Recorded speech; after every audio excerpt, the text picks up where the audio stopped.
ahead of Sinadai recess. The Appropriation Bill is also another bill that has been given priority in the order of business this morning. And this particular bill is by the Chairperson Budget and Appropriations Committee, the Honourable Member for Kieni, Honourable Kanini Kega. And upon completion of the set time for debate, a question will be put on this particular appropriations bill. The debate on this particular bill commenced yesterday in the afternoon sitting, and so it is set to be concluded this morning. Another motion for consideration before the floor of the House is by the Chairperson Budget and Appropriations Committee, a motion on the consideration of the second supplementary estimates for the financial year 2021-2022. Similarly, these particular estimates, supplementary estimates 2, were tabled yesterday, and the House seeks to have the total expenditure for the financial year 2021-2022 approved. The Chairperson Committee on Delegated Legislation will be moving a motion on the report of 5 sets of draft election regulations 2022 that the House adopts the report of the Committee on Delegated Legislation on its consideration of this 5 set of draft election-related regulations, with the report have been laid on the table of the House on June 2nd, Thursday, 2022, and pursuant to the provisions of Section 109, subsection 3 of the Elections Act of 2011, resolves to reject the following. They are listed as 5 particulars, and to just mention is the draft election registration of voters amendment regulations of 2022, the draft election general amendment regulations of 2022, the draft elections voter education amendment regulations of 2022, and the draft elections party nomination and party list amendment regulations of 2022, and finally the draft election technology as well as amendment regulations of 2022. The opticians bill, being a bill from the National Assembly, bill number 17 of the year 2022 by Honorable Christopher Omulele, is a bill that will be tabled for the first time before the floor of the House. The Deputy Speaker of the National Assembly, Honorable Moses Chiboi, is in the chamber this morning, ready to preside over the business of the House. I'll now hand you over so we can follow up on the live proceedings of the House this morning. Enjoy your viewing.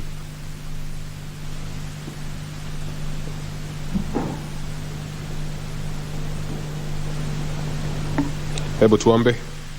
Ewe Mwenyezi Mungu, ambaye kwa hekima na wema wako umeteua nyadhifa za viongozi na mabunge kwa ustawi wa jamii na utawala wa haki wa wanadamu, twakusihi tutazame kwa neema nyingi sisi watumishi wako ambao umeridhika kutuita ili tutekeleze shughuli muhimu za jamhuri yetu. Twakuomba uteremshie baraka zako sisi tuliokutanika hapa, na utujalie tuyatende na kufikiria mambo yote yatakayofikishwa mbele yetu kwa njia ya haki na uaminifu, ili utukufu na sifa zako ziendelezwe, na ili kustawisha amani, fanisi na heri ya nchi hii yetu na wale ambao haja zao umezikabidhi mikononi mwetu. Amen.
Members, we don't have the required numbers. I order the bell to be rung for 10 minutes.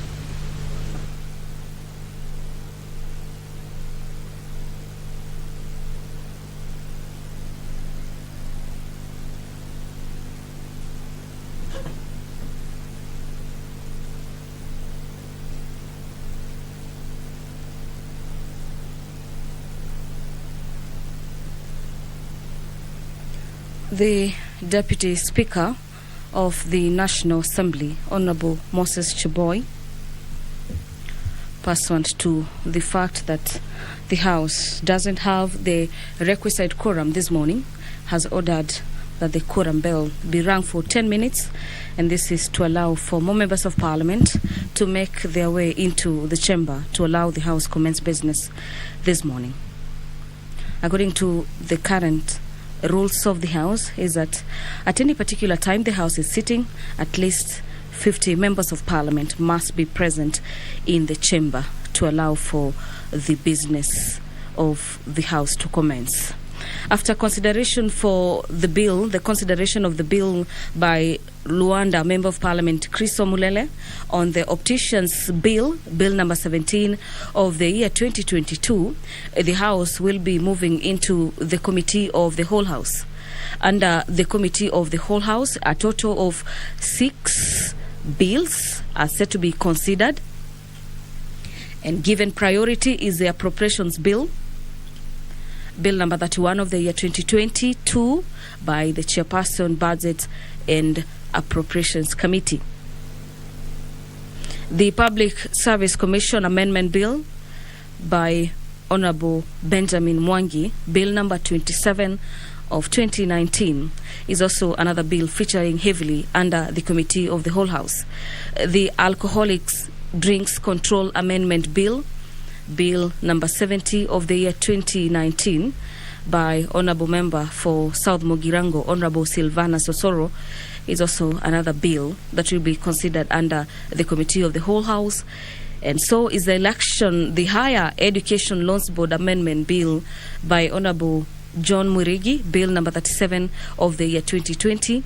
Under the Committee of the Whole, the House will also consider the Information Communication Technology Practitioners Bill, this being Bill number 38 of the year 2020 by nominated Member of Parliament Godfrey Osotsi.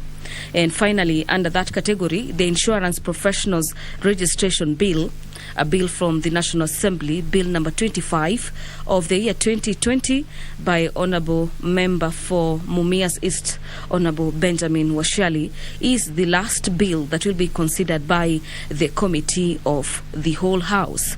The Kenya Revenue Authority Amendment Bill, Bill number 24 of the year 2022, a bill by the Leader of Majority, is a bill at the second stage. The National Ratings Bill, Bill number 10 of the year 2022, similarly by the Leader of Majority. And finally, the Public Finance Management Amendment Bill, Bill number 22 of the year 2022, is also a bill at the second stage. And so we are to hear what members of Parliament have to make in regards to their contributions to those particular amendment bills. The Computer Misuse and Cybercrimes Amendment Bill, a bill by Garissa Township Member of Parliament Honorable Eden Duale, Bill number 11 of the year 2021, is another bill featuring heavily in the order paper this morning. The House is also set to consider the Whistleblower Protection Bill, this being Bill number 50 of the year 2021 by Honorable Irene Kasalu.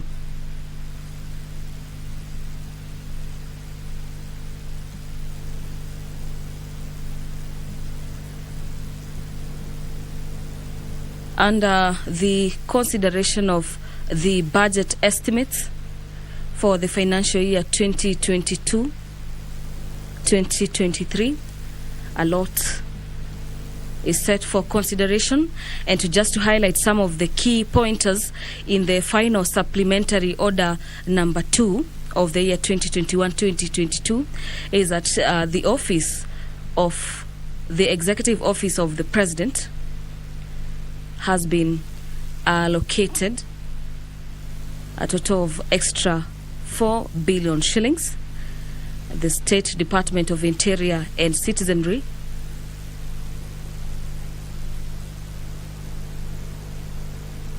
a total of 55. The State Department for Correlation Services 800. The Ministry of Defence 1.7 billion shillings, and this being monies proposed in the supplementary budget 2. The State Department of University Education has an allocation of 1.4 billion shillings to finance university education. The Criminal Procedure Code Amendment Bill, a bill from the National Assembly by Honourable Member Feb Belgut, Honourable Nelson Koech. Honourable Nelson Koech is a bill at the second reading. The Birth and Death Registration Amendment Bill, Bill number 32 of the year 2020 by Honourable Member for Gilgil, Honourable Martha Wangari, is a bill set for consideration before the floor this morning.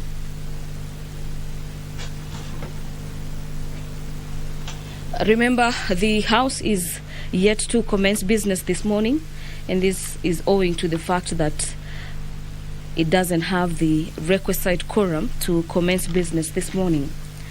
And this is according to the standing orders of this particular parliament that gives the Speaker the powers to direct for quorum bell to be rung for 10 minutes to allow for more members of parliament access the chamber.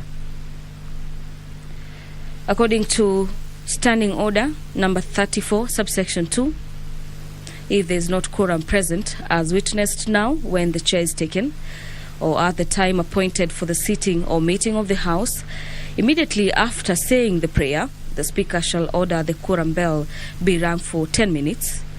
That particular quorum bell and that particular provision is underway at the moment.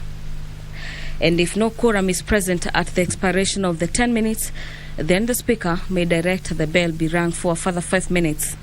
And if there's still no quorum present, the Speaker shall adjourn the House forthwith to the next sitting. This being a Wednesday morning sitting, the House is again set to sit in the afternoon. And so we are waiting to see if the House raises the requisite number to commence business. There was also some adjustment to the House business. Usually, a morning sitting on a Wednesday had been set aside to consider a private member's bill. But according to a motion that was moved to seek for a change in the order in which the House carried its business, the House approved that priority issues and bills be considered for the time being before the House adjourns sine die. The Criminal Procedure Code Amendment Bill, Bill number 441 of the year 2021, is a bill set for consideration before the floor this morning. The Poverty Eradication Authority Bill, a bill from the National Assembly, Bill number 13 of the year 2020, a bill by Honourable MP John Waluke, is a bill at the second stage. The Public Procurement and Asset Disposal Amendment Bill, this being a bill number 20 of the year 2020, bill number 20 of the year 2020, a bill by Honourable Member for Thika Town, Honourable Patrick Wainaina, is a bill set for consideration before the floor this morning.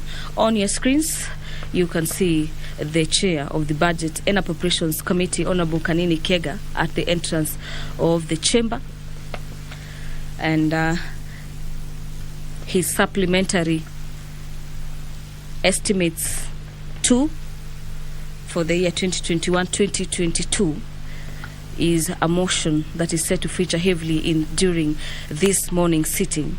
And so the House must have the requisite quorum before such business is proceeded on, or they commence business on that particular motion.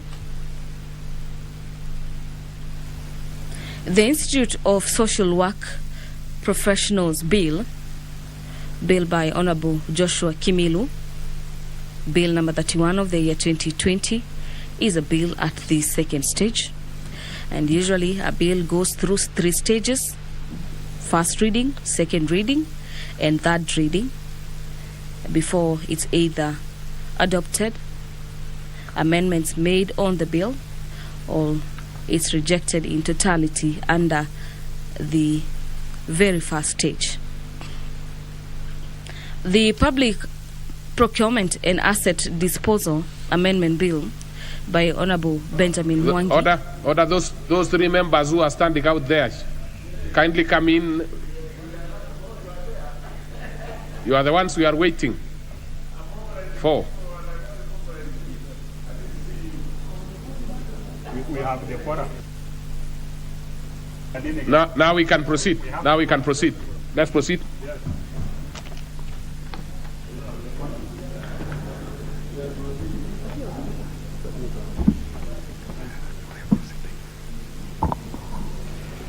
Order number 1, administration of oath. Order number 2, communication from the chair. Order number 3, messages. Order number 4, petitions. Order number 5, papers.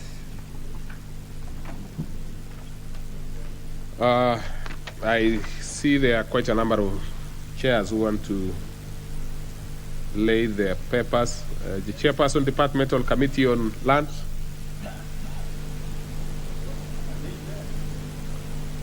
Chairperson, Public Accounts Committee. Are you ready? Give me about 10 minutes or so, yeah.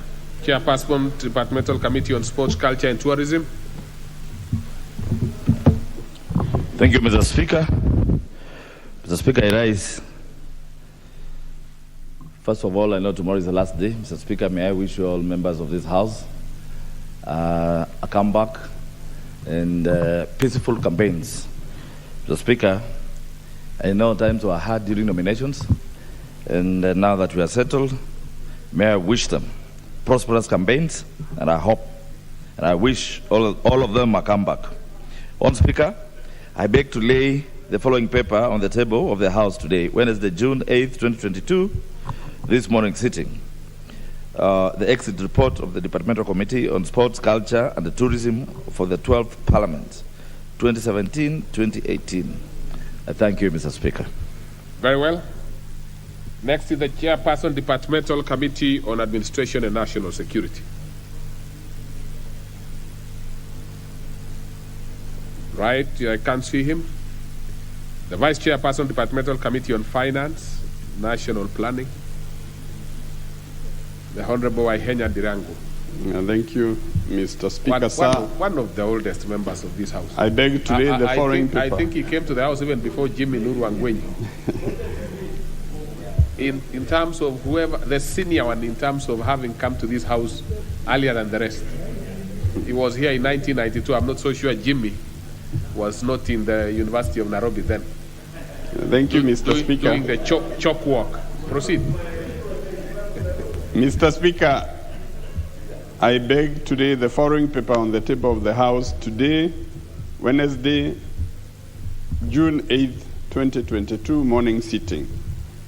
Report of the Departmental Committee on Finance and National Planning on its consideration of the Kenya Revenue Authority Amendment Bill, National Assembly Bill, number 24 of 2022. Mr. Speaker, also, I beg to lay the following paper on the table of the House today, Wednesday, June 8th, 2022, morning sitting. Exit report of the Departmental Committee on Finance and National Planning for the 12th Parliament. Thank you, Mr. Speaker.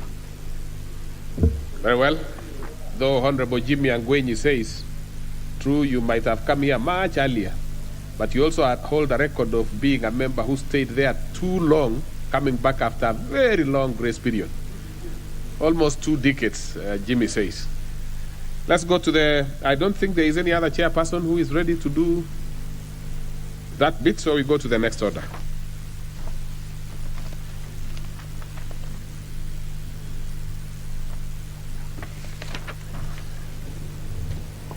Order number 6, notices of motion. Order number 7, questions and statements. Order number 8, procedural motion, resolution to hold a Thursday morning sitting.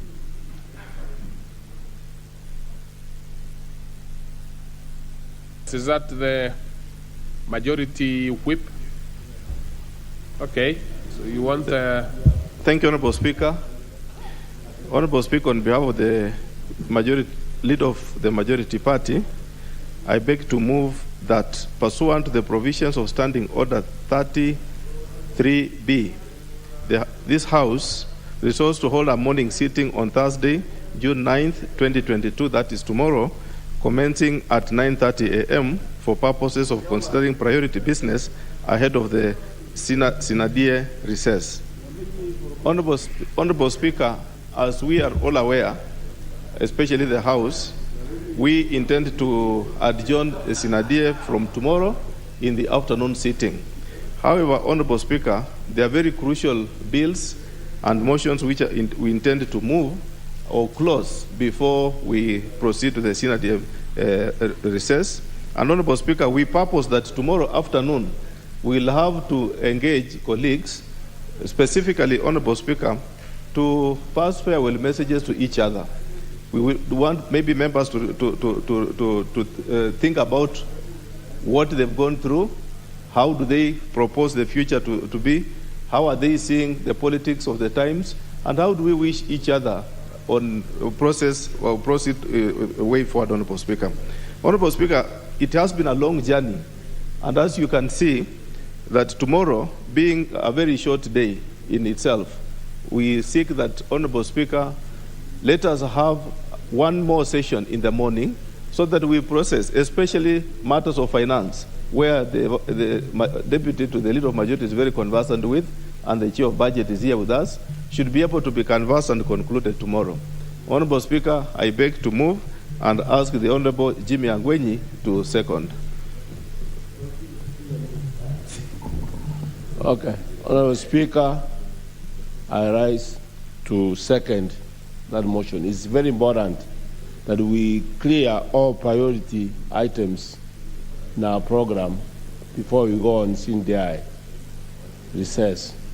I therefore second. Thank you. So then I propose a question, which is that pursuant to the provisions of Standing Order 33B, this House resolves to hold morning sitting on Thursday, June 9th, 2022, commencing at 9:30 a.m. for purpose of considering priority business ahead of Sinadie recess.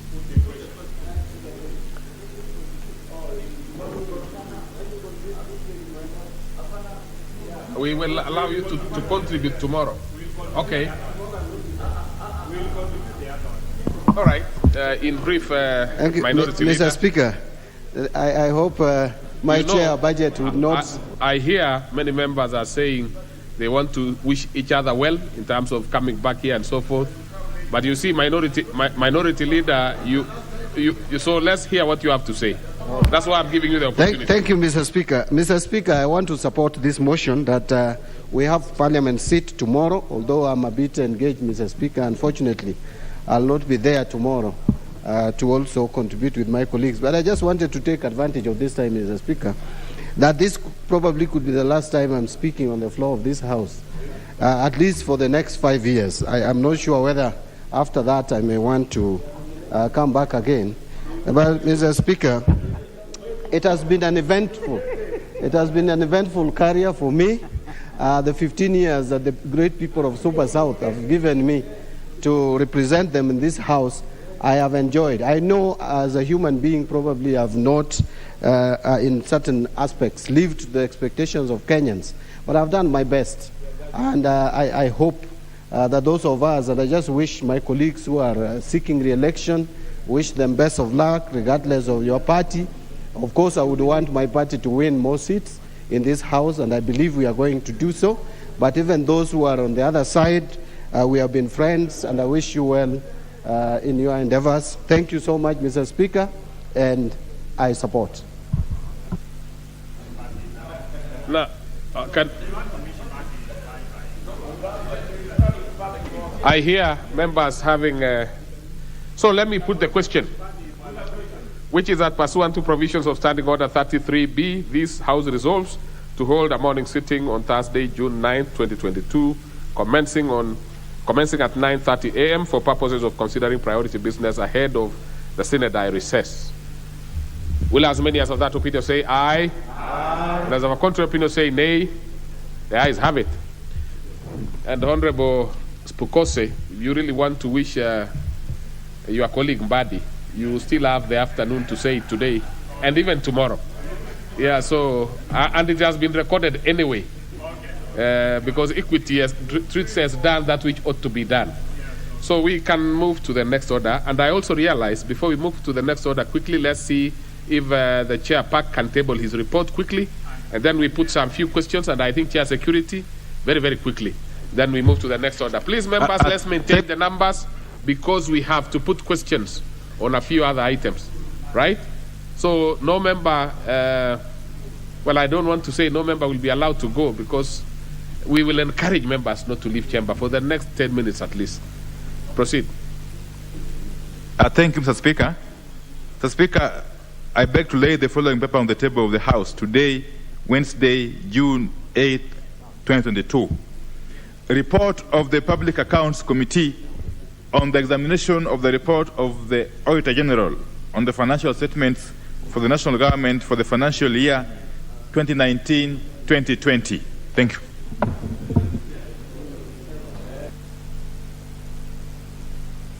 The Chair Administration, well, we will get the Chair Administration and National Security. Then we will give you an opportunity to do your motion. Your notice of motion, yes. Thank you, Honorable Speaker. Honorable Speaker, I beg to lay the following papers on the table of the House today, Wednesday, June 8, 2022, morning sitting. Reports of the Departmental Committee on Administration and National Security on its consideration of Roman 1, the public petition number 006 of 2022 regarding state of insecurity in Samburu North constituency, Roman 2, the public petition number 078 of 2021 on intervention in the incessant insecurity and banditry attacks in Laikipia County, Roman 3, the public petition number 050 of 2021 regarding inclusion of the National Prayer Day as a public holiday, and finally Roman 4, the public petition number 040 of 2021 regarding compensation for injuries and loss of property as a result of politically instigated skirmishes in Githunguri, Kiambu County in 1997. Honorable Speaker, I thank you. Very well. So we can have now the PAC chairman to give notice. And I see Honorable Gidiaka. The Speaker, sir. The Speaker, I beg to give notice of the following motion. That this House adopts the report of the Public Accounts Committee on the examination of the report of the Auditor General on the financial statements for the national government for the financial year 2019-2020, laid on the table of the House on Wednesday, June 8, 2022. Thank you. All right. So we go to the next order.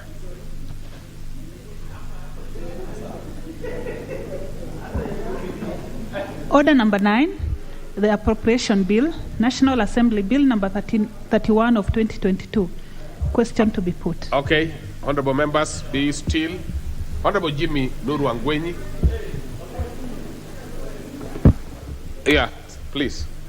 Let me put the question, which is that the Appropriation Bill, National Assembly Bill number 31 of 22, be now read a second time. Will as many as of that opinion say aye? Aye. Will as of a contrary opinion say nay?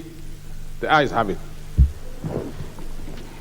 A bill for an act of parliament to authorize the issue of a sum of money out of the consolidated fund and its application towards the service of the year ending on the 30th of June 2023, and to appropriate that sum and a sum voted on account by the National Assembly for certain public services and purposes.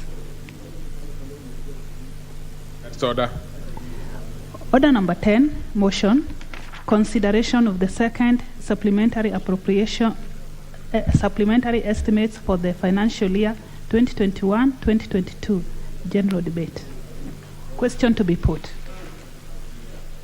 Honorable members, I put the question, which is that this House adopts the report of the Budget and Appropriation Committee on supplementary estimates 2 for the year, financial year 2021-2022, laid on the table of the House on Tuesday, 7th June 2022, and pursuant to provisions of Article 223 of the Constitution and Standing Order 243, approves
Parliament to make provision for the training, registration, and licensing of optometrists and dispensing opticians and facilities offering optical services to regulate their practice, to provide for the establishment, powers, and functions of the Opticians Council of Kenya and for connected purposes. Next order. Order number 13, Committee of the Whole House.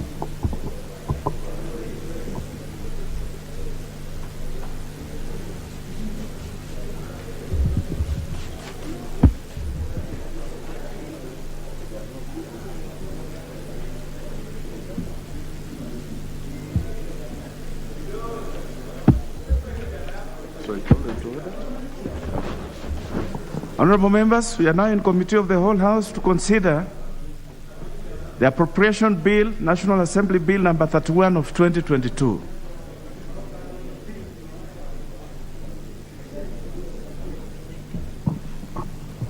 Clause 2. I propose that Clause 2 be part of the bill. Chair.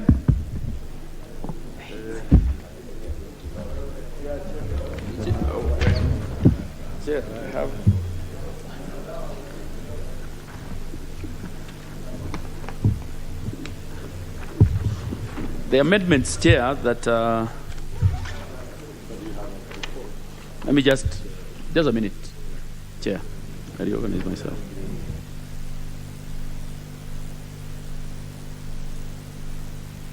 Go to page 1710, Chair. 1710 of the order paper that you have.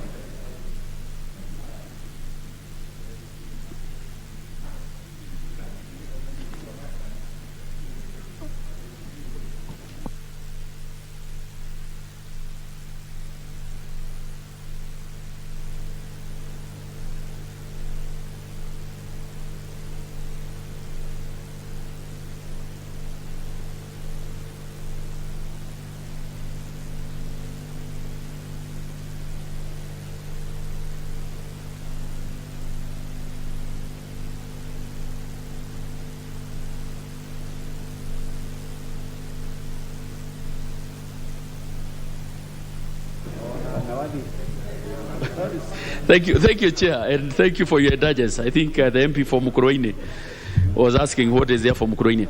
Honorable Chair, I beg to move that clause 2 be amended by deleting the word 1 trillion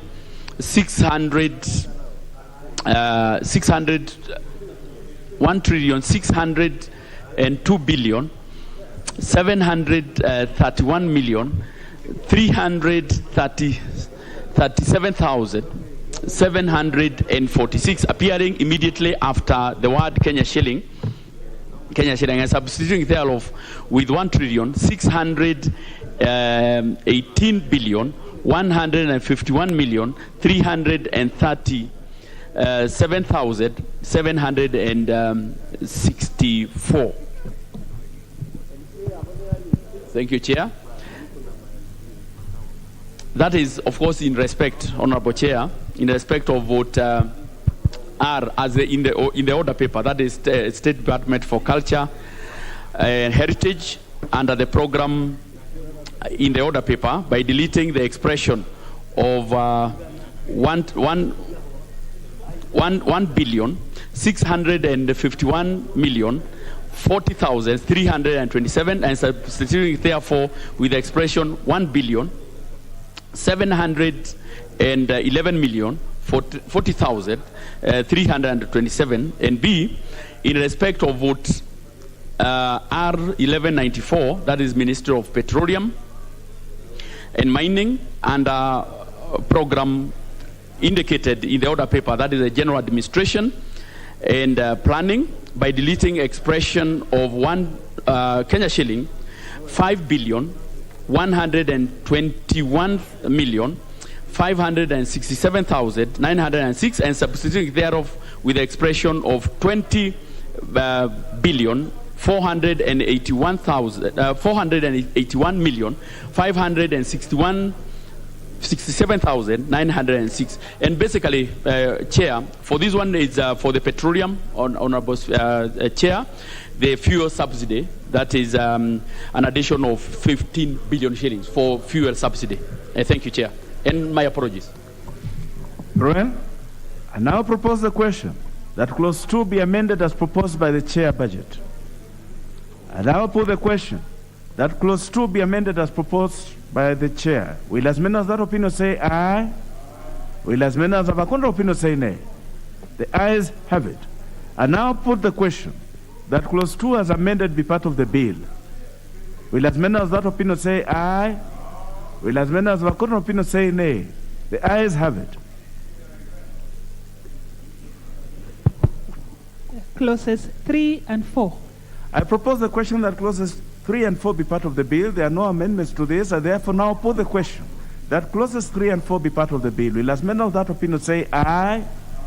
Will as many as have a contrary opinion say nay? The ayes have it. Schedule. I propose the schedule to be the schedule of the bill. Chair, you have a proposal to amend this. I don't have an amendment.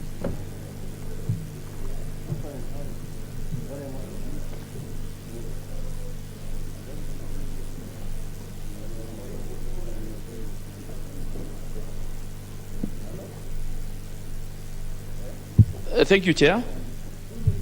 I move that the schedule be amended in respect of A, vote R1194 1134, that is State Department for Culture, Heritage, and a program as stated in the order paper by deleting the expression of Kenya shilling 1,651,040,327 and substituting thereof with the expression of Kenya shilling 1,711,040,327. That is a variance of 60 million, Honorable Chair, which is going to the museum. And B, Honorable Chair, in respect of vote R1194, that is Ministry of Petroleum and Mining, and a program stated in the order paper by deleting the expression of Kenya shilling 5,121,567,906 and substituting thereof with the expression of Kenya shilling 20,481 billion. 20,481,567,906 in respect of the fuel levy, Honorable Speaker, that we are adding about 15 billion shillings. I thank you, Honorable Chair. I propose the question that the schedule be amended as per the order paper. I now put the question that the schedule be amended as per the order paper. Will as many of that opinion say aye? Will as many as of our contrary opinion say nay? Ayes have it. I now put the question that the schedule as amended be part of the bill. Will as many of that opinion say aye? Will as many as of our contrary opinion say nay? The ayes have it. Title. I propose that the title be the title of the bill. I now put the question that the title be the title of the bill. Will as many of that opinion say aye? Will as many as of our contrary opinion say nay? The ayes have it. Clause 1. I propose the question that clause 1 be part of the bill. There's no proposal to amend this. I now put the question that clause 1 be part of the bill. Will as many of that opinion say aye? Will as many as of our contrary opinion say nay? The ayes have it. Honorable members, we've completed that task. We will move to the next one.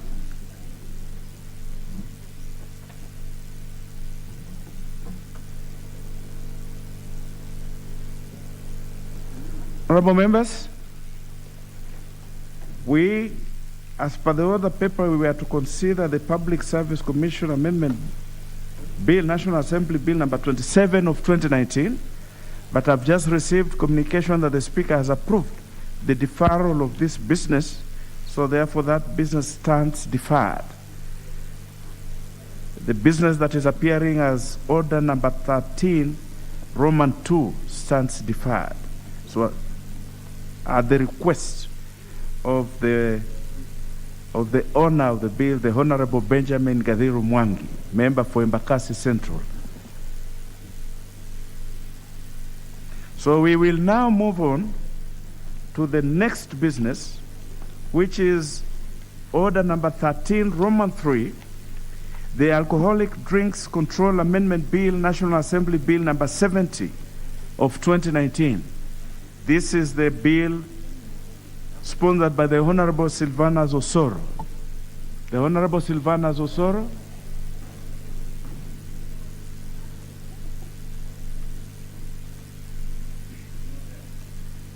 The Honorable Silvanus Osoro is not in the house. I will stand it down for the moment so that we deal with the next one, in the hope that the Honorable Silvanus Osoro will have found his way to the plenary after we finish with the next business. So we will move on to the next business that appears as order number 13, Roman 4, the Higher Education Loans Board Amendment Bill, National Assembly number 37 of 2020. This is a bill sponsored by the Honorable John Mwirigi. The Honorable John Mwirigi? Yes, I see him in the house. Are you ready to do business?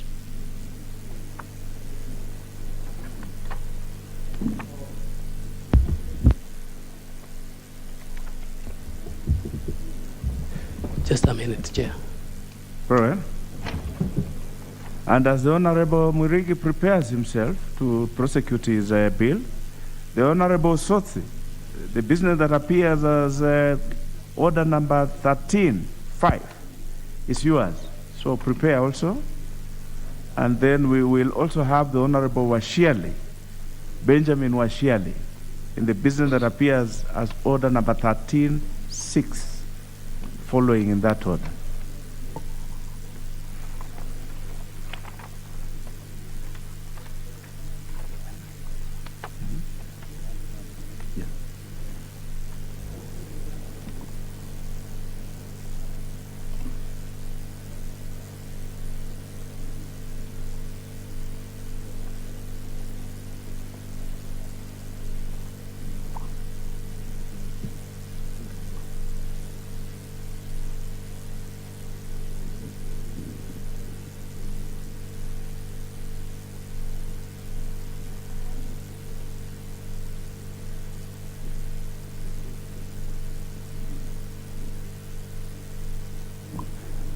The Honorable Wangwe, are you standing in for the Chair Education?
Honorable members, I'm having a little difficulty in proceeding with these proposals because I do not seem to have the chairs of the committees concerned with the proposals by the members. Let me hear from the Honorable Wangwe on how to proceed on this. Honorable Wangwe. Thank you, Honorable Speaker. Honorable Speaker, in the absence of the chairs, especially the chair of education, I'm not able to see her, and the chair for ICT, and especially the chairs for education with respect to the deletion which is being proposed by the committee. No member is present, and Honorable Speaker, Honorable Chair, I'm not in copy of why they decided to undertake the deletion.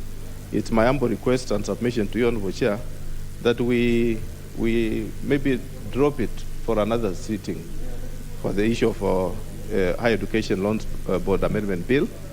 Similarly to the issue of ICT, Honorable Chair, it's my humble request that we also leave it and drop it for now, so that, Chair,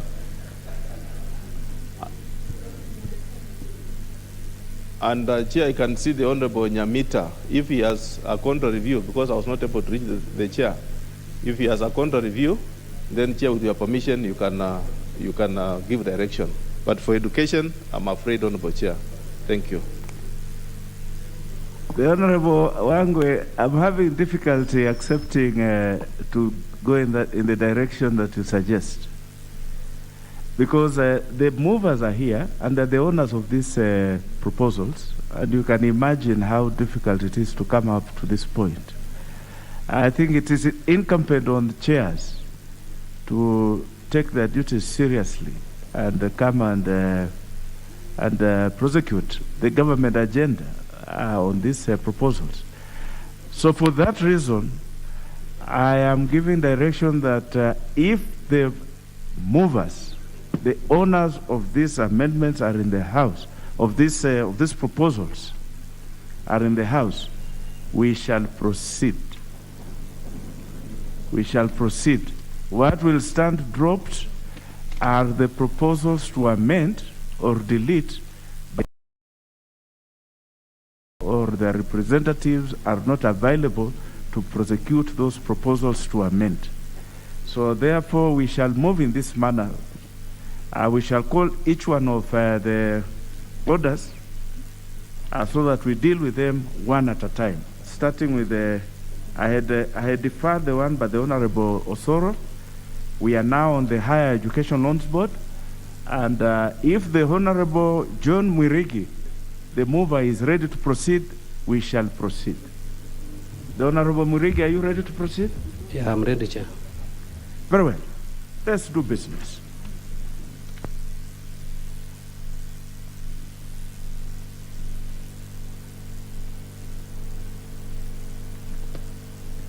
Clause 2. So, honorable members, just for clean proceeding, we are now in committee of the whole House to consider the Higher Education Loans Board Amendment Bill, National Assembly Bill number 37 of 2020. Clause 2. I propose that clause 2 be part of the bill. There is a proposal to delete by the Chair of Education. Chair of Education, desiring not to be in the House, the proposal to delete stands dropped. I now put the question that clause 2 be part of the bill. Will as many of that opinion say aye? Will as many as of a contrary opinion say nay? Ayes have it. Title. I propose that the title be the title of the bill. There is a proposal to delete by the Chair of Education. Chair of Education, not being in the House, proposal to delete stands dropped.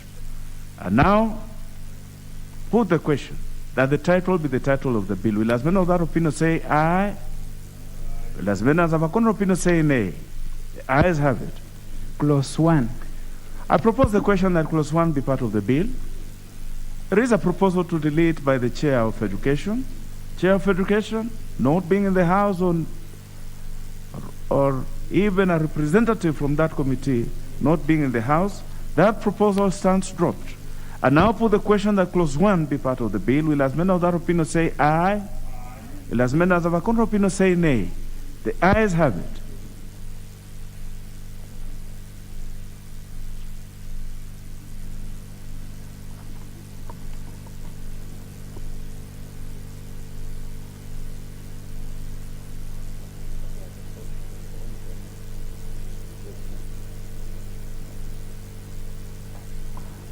Honorable members, we have completed the work that was to be done on that Higher Education Loans Board. I will therefore now move to the order marked as order number 13. Yes, before we move to the one by the Honorable Soti, the Honorable Mwirigi, you may wish to move reporting now.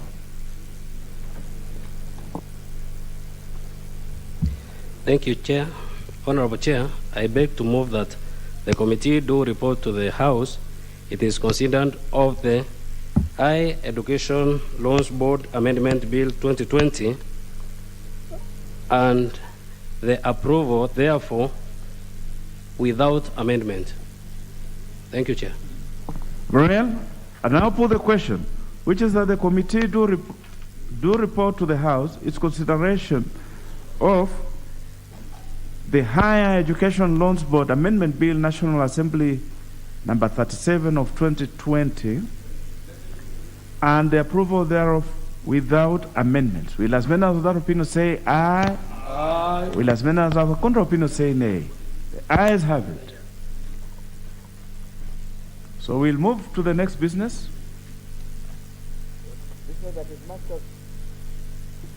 Order number 13. 5. The Information Communication Technology Practitioners Bill, National Assembly Bill number 38 of 2020. The Honorable Sotsi, are you ready to proceed?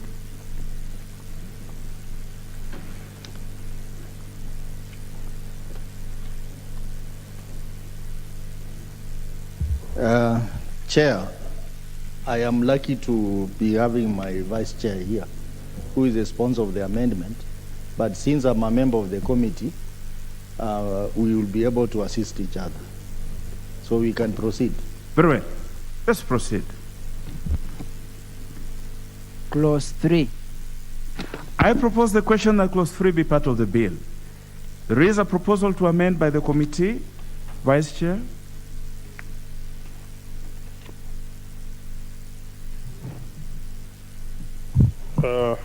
Thank you, Chair.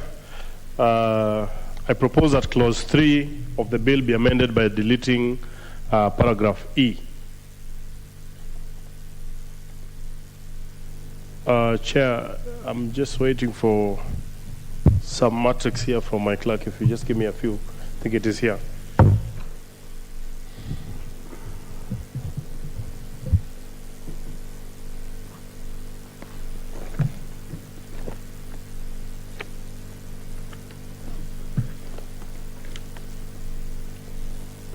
And the justification, Chair, is that paragraph E, clause 3 of the bill provides for one of the objects of the acts to prescribe the offences for non-compliance with the requirements of registration and licensing as set out in the act. The proposed amendment is in conformity with the committee's proposed amendment to clause 19 of the bill, proposing that registration of an ICT practitioner should be voluntary. I propose that, Chair. I propose the question that clause 3 be amended as proposed by the Vice Chair. The Honorable Sothi. Chair, as I said earlier, I was part of the process that so you are in agreed agreement on this amendment, so I fully agree. Thank you. And now put the question then, that clause 3 be amended as proposed by the committee. Will as many of that opinion say aye? Will as many as have a contra opinion say nay? The ayes have it. And now put the global question that clause 3 as amended be part of the bill. Will as many of that opinion say aye? Will as many as have a contra opinion say nay? The ayes have it. Clause 4. I propose the question that clause 4 be part of the bill. There's no proposal to amend this, I therefore now put the question that clause 4 be part of the bill. Will as many of that opinion say aye? Will as many as have a contra opinion say nay? The ayes have it. Clause 5. I propose the question that clause 5 be part of the bill. There's a proposal to amend this, Vice Chair. Chair, I propose that clause 5 be amended in part A in subclause 1F by deleting subparagraph 3 and substituting therefore the following new paragraph. The telecommunication service providers of Kenya. B, subclause 6 by inserting the word age immediately after the words gender. The justification, Chair, is 1. Clause 5F, part 3 provides for a non-existent body. Instead, the right body should be the telecommunication service providers of Kenya. The amendment further provides that one of the factors in consideration during the appointment of members of the Council of the ICT Practitioners Institute shall be age, so as to include the youths of this country. I submit, Chair. I propose the question that clause 5 be amended as proposed by the committee. And now put the question that clause 5 be amended as proposed by the committee. Will as many of that opinion say aye? Will as many as have a opinion say nay? The ayes have it. And now put the global question that clause 5 be as amended be part of the bill? Last members of that opinion say aye. Last members of a contrary opinion say nay. Ayes have it. Clauses 6, 7, 8, 9, 10, 11, and 12. I propose a question that clauses 6, 7, 8, 9, 10, 11, and 12 be part of the bill. There are no proposals to amend this. I therefore now put the question that clauses 6, 7, 8, 9, 10, 11, and 12 be part of the bill. Will as many of that opinion say aye? Will as many of the contrary opinion say nay? The ayes have it. Clause 13. Propose a question that clause 13 be part of the bill. There's a proposal to amend this, Vice Chair.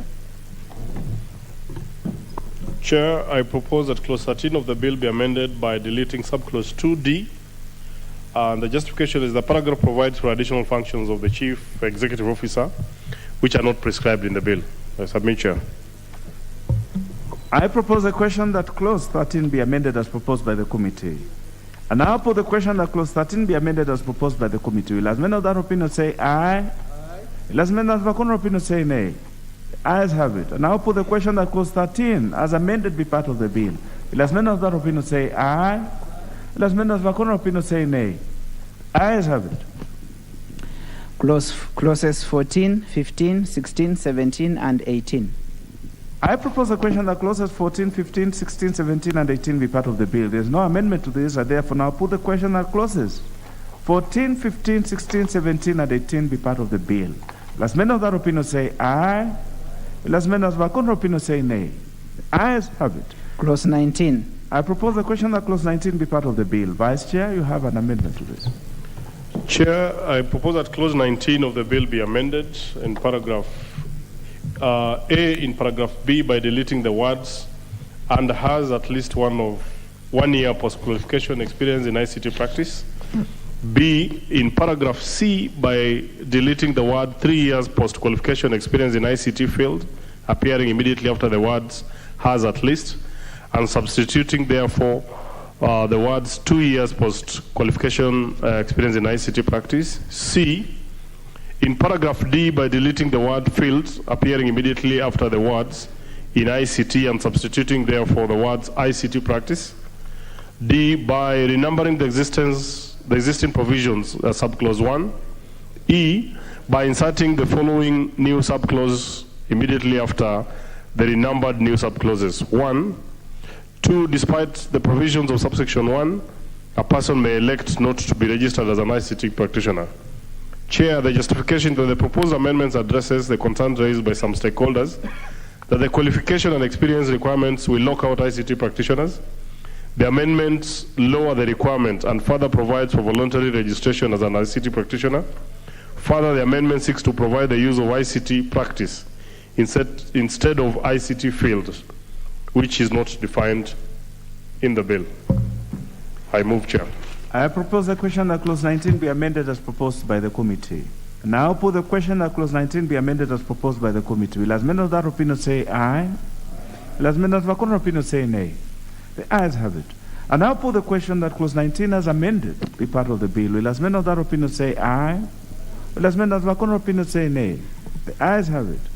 Clauses 20 and 21. I propose the question that clauses 20 and 21 be part of the bill. There is no amendment to this. I now put the question that clauses 20 and 21 be part of the bill. Last men of that opinion say aye. Last men of the contrary opinion say nay. Ayes have it. Clause 22. I propose the question that clause 22 be part of the bill. Chair, Vice Chair. Chair, I propose that clause 22 of the bill be amended in subclause 3(2) by deleting the words "and all avenues of appeal have been exhausted." And the justification for this, the provision raises a question that where one doesn't appeal, whether they are allowed to remain on the register. Furthermore, the provisions creates the impression that a convicted person should then appeal, even when there may not be need to do that in order to fulfill the requirements. I move, Chair. I now propose a question that clause 22 be amended as proposed by the Vice Chair. Now put the question that clause 22 be amended as proposed by the Vice Chair. Will as many of that opinion say aye? Will as many of the contrary opinion say nay? Ayes have it. And now put the question that clause 22 as amended be part of the bill. Will as many of that opinion say aye? Will as many of the contrary opinion say nay? The ayes have it. Clauses 23 and 24. I propose the question that clauses 23 and 24 be part of the bill. There's no amendment to this. I therefore now put the question that clauses 23 and 24 be part of the bill. Will as many of that opinion say aye? Will as many of the contrary opinion say nay? The ayes have it. Clause 25. I propose the question that clause 25 be part of the bill. Chair? Vice Chair? Chair, I propose that clause 25 of the bill be amended in subclause 3 by inserting the words, if satisfied that the ICT practitioner is guilty of professional misconduct or is in breach of any provisions of the Act at the end of the subclause. The justification, Chair, is that clause 25(3) fails to provide the grounds under which the council's decision to issue or to refuse to renew the license, and therefore leaving it to the council to make a decision without any parameters. This could lead to abuse. I propose. I propose the question that clause 25 be amended as proposed by the Vice Chair. Now put the question that clause 25 be amended as proposed by the Vice Chair. Will as many of that opinion say aye? Will as many as of a contrary opinion say nay? Ayes have it. And I'll put the question that clause 25 as amended be part of the bill. Will as many of that opinion say aye? Will as many as of a contrary opinion say nay? The ayes have it. Clause 26. I propose the question that clause 26 be part of the bill. There's no amendment to this. I therefore now put the question that clause 26 be part of the bill. As many of that opinion say aye. As many as the contrary opinion say nay. Ayes have it. Clause 27. I propose the question that clause 27 be part of the bill. There's a proposal to delete. Vice Chair. Chair, I propose that the clause 27 of the bill to be deleted. As I indicated earlier, the proposed amendment is aligned to the proposed amendment to clause 19, which provides for voluntary registration of ICT practitioners. I move. I propose the question that clause 27 be deleted. I now put the question that clause 27 be deleted as proposed by the committee. Will as many of that opinion say aye? Will as many as the contrary opinion say nay? The ayes have it. Clause 28. I propose the question that clause 28 be part of the bill. There's no amendment to this. Therefore, now put the question that clause 28 be part of the bill. Will as many of that opinion say aye? Will as many as the contrary opinion say nay? The ayes have it. Clause 29. I propose the question that clause 29 be part of the bill. Vice Chair. Chair, I propose that clause 29 of the bill be amended by deleting paragraphs E, B, in paragraph F by deleting the words such as a character defect or an emotional disturbance. Chair, the justification is that paragraph E is proposed to be deleted because the paragraph is subjective and not objective as required. Further, it is proposed that paragraph F be amended to delete the words such as a character defect or emotional disturbance or an emotional disturbance, which are ambiguous and subjective. I propose the question that clause 29 be amended as proposed by the committee. Now put the question that clause 29 be amended as proposed by the committee. Will as many of that opinion say aye? Will as many as the contrary opinion say nay? The ayes have it. And now put the question that clause 29 as amended be part of the bill. Will as many of that opinion say aye? Will as many as the contrary opinion say nay? The ayes have it. Clause 30. I propose the question that clause 30 be part of the bill. There's no amendment to this. I now put the question that clause 30 be part of the bill. Will as many of that opinion say aye? Will as many as the contrary opinion say nay? The ayes have it. Clause 31. I propose the question that clause 31 be part of the bill. Vice Chair. Chair, I propose that clause 31 of the bill be amended by inserting the following new subclause immediately after subclause 1. 1A, despite subsection 1, the council may notify a member through other means indicated in the register where a person does not have a registered mail. The justification, Chair, the proposed amendment seeks to broaden the avenues in which a person can be informed of his or her removal from the register. I propose. I now propose a question that clause 31 be amended as proposed by the committee. I put the question that clause 31 be amended as proposed by the committee. Will as many of that opinion say aye? Will as many as a contrary opinion say nay? The ayes have it. And now put the question that clause 31 as amended be part of the bill. Will as many of that opinion say aye? Will as many as a contrary opinion say nay? Ayes have it. Clauses 32, 33, 34, 35, 36, 37, 38, 39, 40, 41, and 42. I propose a question that clauses 32 all the way to 42 be part of the bill. There are no amendments to this. And now put the question that clauses 32, 33, 34, 35, 36, 37, 38, 39, 40, 41, and 42 be part of the bill. Will as many of that opinion say aye? Will as many of the contrary opinion say nay? The ayes have it. First schedule. I propose that the first schedule be the first schedule of the bill. Chair, Vice Chair. Chair, I propose that the first schedule to the bill be amended in paragraph 1 by inserting the word for a further term of 3 years at the end of the paragraph. The justification is that the paragraph does not state the length of tenure of the reappointment and if reappointment can take place. The amendment clarifies the same. I now propose a question the first schedule be amended as proposed by the committee. I put the question that the first schedule be amended as proposed by the committee. Will as many of that opinion say aye? Will as many of that opinion say nay? Ayes have it. And now put the question that the first schedule as amended be part of the bill. Will as many of that opinion say aye? Will as many of that opinion say nay? The ayes have it. Second schedule. I propose the question that the second schedule be the second schedule of the bill. There's no amendment to this, I therefore put the question that the second schedule be the second schedule of the bill. Last men of that opinion say aye. Last men of that opinion say nay. Ayes have it. Clause 2. I propose the question that clause 2 be part of the bill. Vice Chair. Chair, I propose that clause 2 of the bill be amended as follows. A, in the definition of practicum by inserting the word professional qualification immediately after the words any degree. B, by inserting the following new definition in proper alphabetical sequence. Association means an association duly established under the prevailing law consisting of persons with objectives or addressing interests and concerns of a particular subject or field in ICT practice.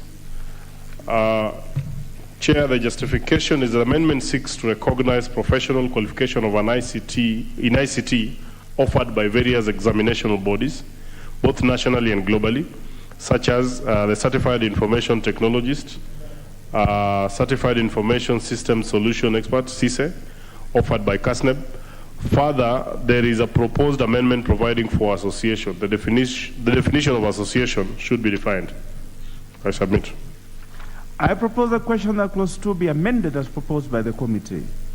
And now put the question that clause 2 be amended as proposed by the committee. Will as many of that opinion say aye? Will as many of that opinion say nay? Ayes have it. And now propose now put the question that clause 2 as amended be part of the bill. Will as many of that opinion say aye? Will as many of that opinion say nay? Ayes have it. Title. I propose the question that the title be the title of the bill. There's no amendment to this, I therefore now put the question that the title be the title of the bill. Will as many of that opinion say aye? Will as many of that opinion say nay? Ayes have it. Clause 1.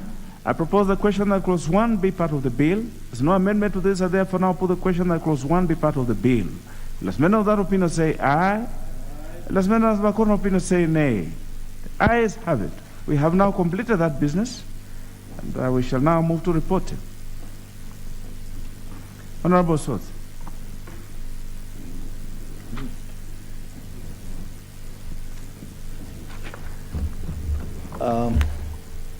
Chair, I beg to move that the committee do report to the House its consideration of the Information Communication Technology Practitioners Bill, National Assembly Bill number 38 of 2020, and its approval thereof with amendments.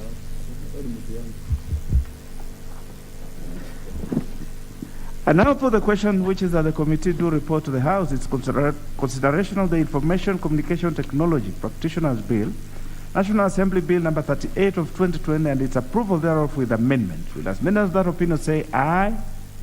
Will as many as of our opinion say nay? The ayes have it. We didn't report on this, eh? Yeah?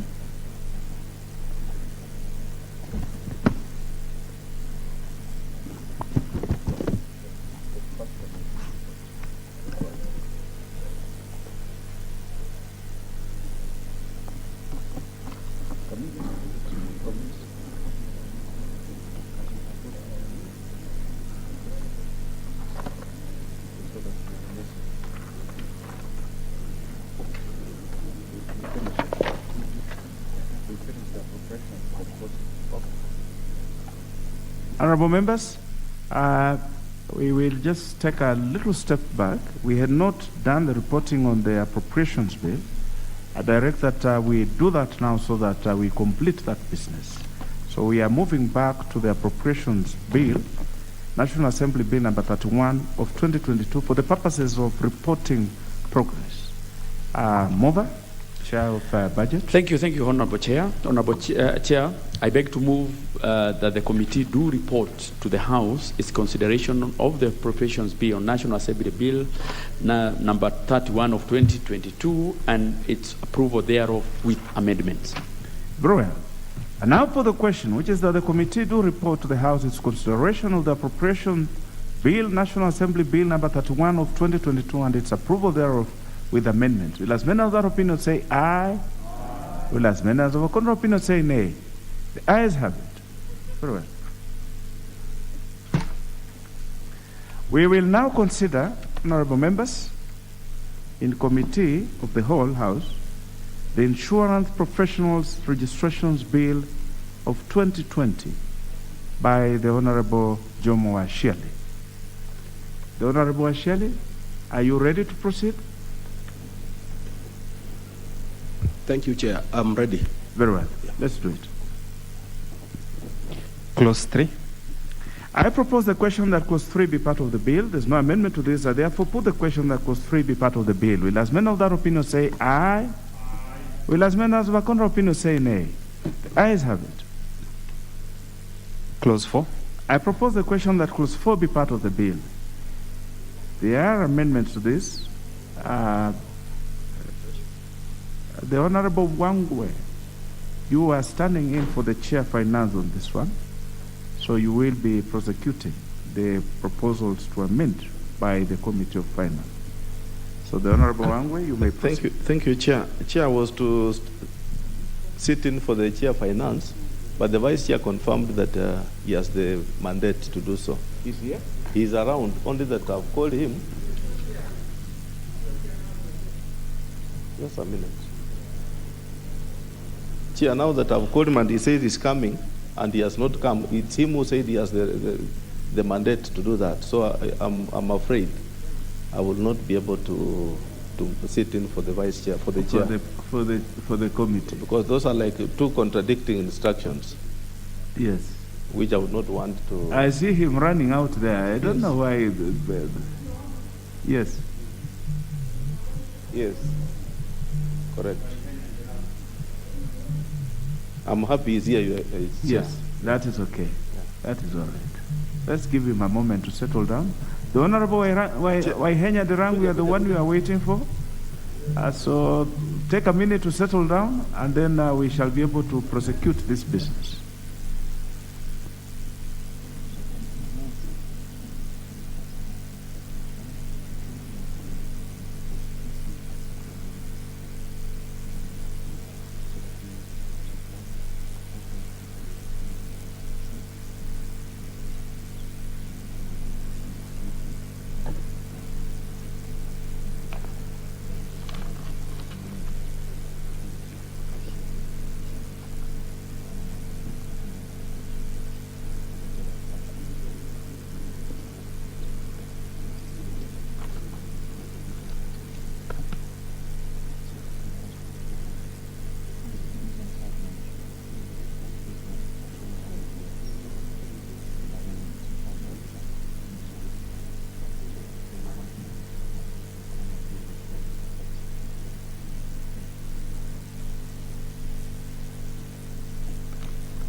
Are we ready to go?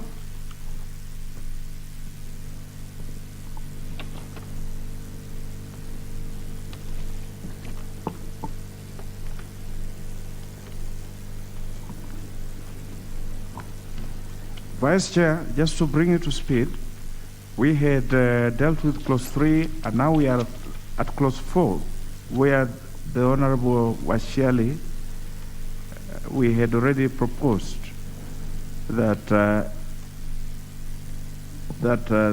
Honorable Asheli had moved this proposal, and you are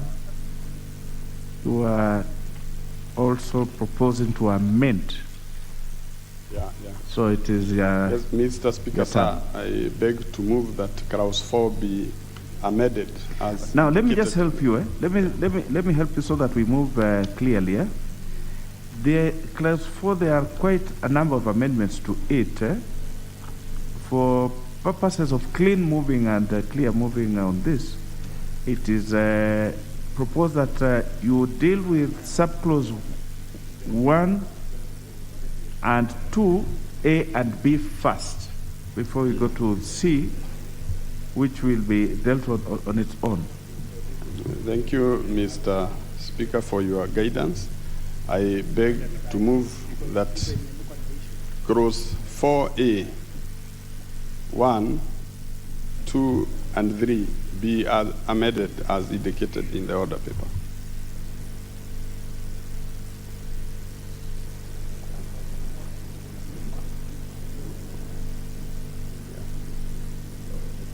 The Honorable Vice Chair. Yes, Mr. Speaker. The Honorable Vice Chair, it is proposed that you move your proposals to amend to subclause 4, 1, and 2, A and B first. Then we shall deal with the others singularly as we move on. As they appear in the order, actually they are there in the order paper. So deal with the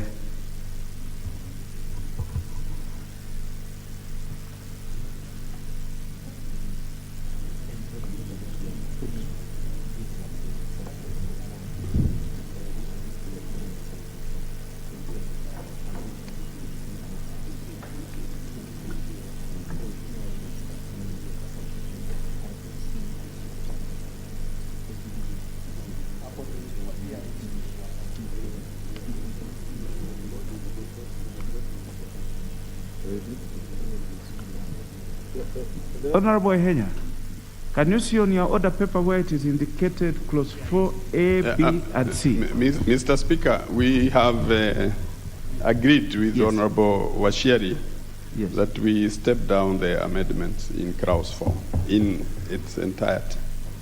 So you are standing down those amendments. So just go on record. Just go on record clearly, so that we have it. Mr. Speaker, we have agreed with the initiator of this bill that we are in agreement that we start down the clause 4. That is amendments in clause A, 1, 2, and 3, and B, C, and D, and E, Mr. Speaker. So for the record, it is noted that the committee has withdrawn its proposals to amend clause 4. So therefore, I will now, for the record, put the question that, the Honorable Asheli, you have something. The Honorable Asheli, you need to go on record, because you also had proposals of countering the ones for the committee. Thank you, Honorable Chair. Honorable Chair, I propose that clause 4 of the bill be amended as in subclause 2 by deleting paragraph C, D, and E. Yeah, that's okay. Yes. I now propose the question that clause 4 be amended as proposed by the mover. Now put the question that clause 4 be amended as proposed by the mover. Will as many of that opinion say aye? Aye. Will as many of that opinion say nay? The ayes have it. And now put the question that clause 4 as amended be part of the bill. Will as many of that opinion say aye? Aye. Will as many of that opinion say nay? The ayes have it. Clause 5. I propose the question that clause 5 be part of the bill.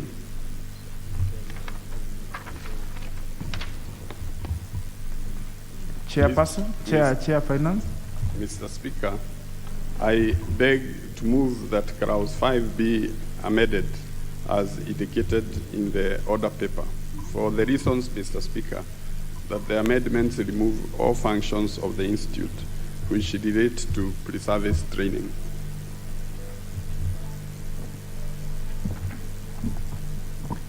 I propose a question that clause 5 be amended as proposed by the chair. The Honorable Shelley. I now put the question that clause 5 be amended as proposed by the chair. Will as many of that opinion say aye? Will as many of that opinion say nay? Ayes have it.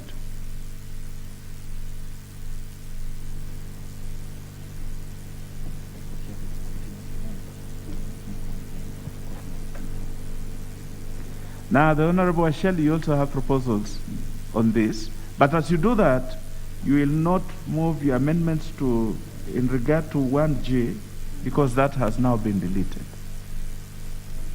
1G.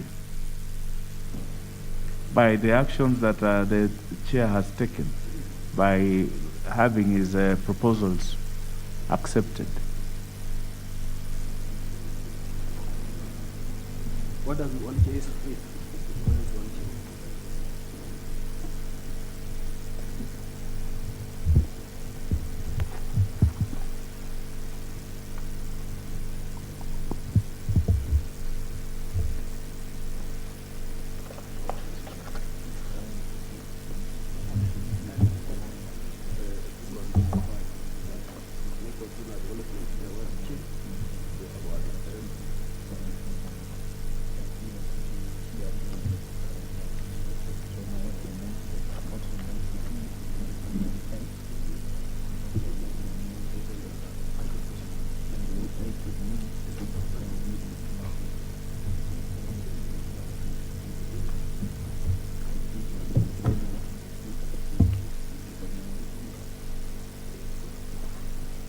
The Honorable Asheli, you may now move your proposals in regard to F and J. Thank you, Honorable Chair. Honorable Chair, I move that clause 5 of the bill be amended in subclause F by deleting paragraph F and substituting therefore by the following new paragraph. Coordinate and oversee continuous professional development of insurance professionals. And B, in paragraph G, by deleting the words technical and vocational education and training authority and substituting therefore the Honorable Asheli, G is gone. It's not available for you to amend because it has been deleted. You may move amendments to J. Yes. By inserting the following new paragraph immediately after paragraph J. Advise the registration committee on matters relating to grant of practicing certificates.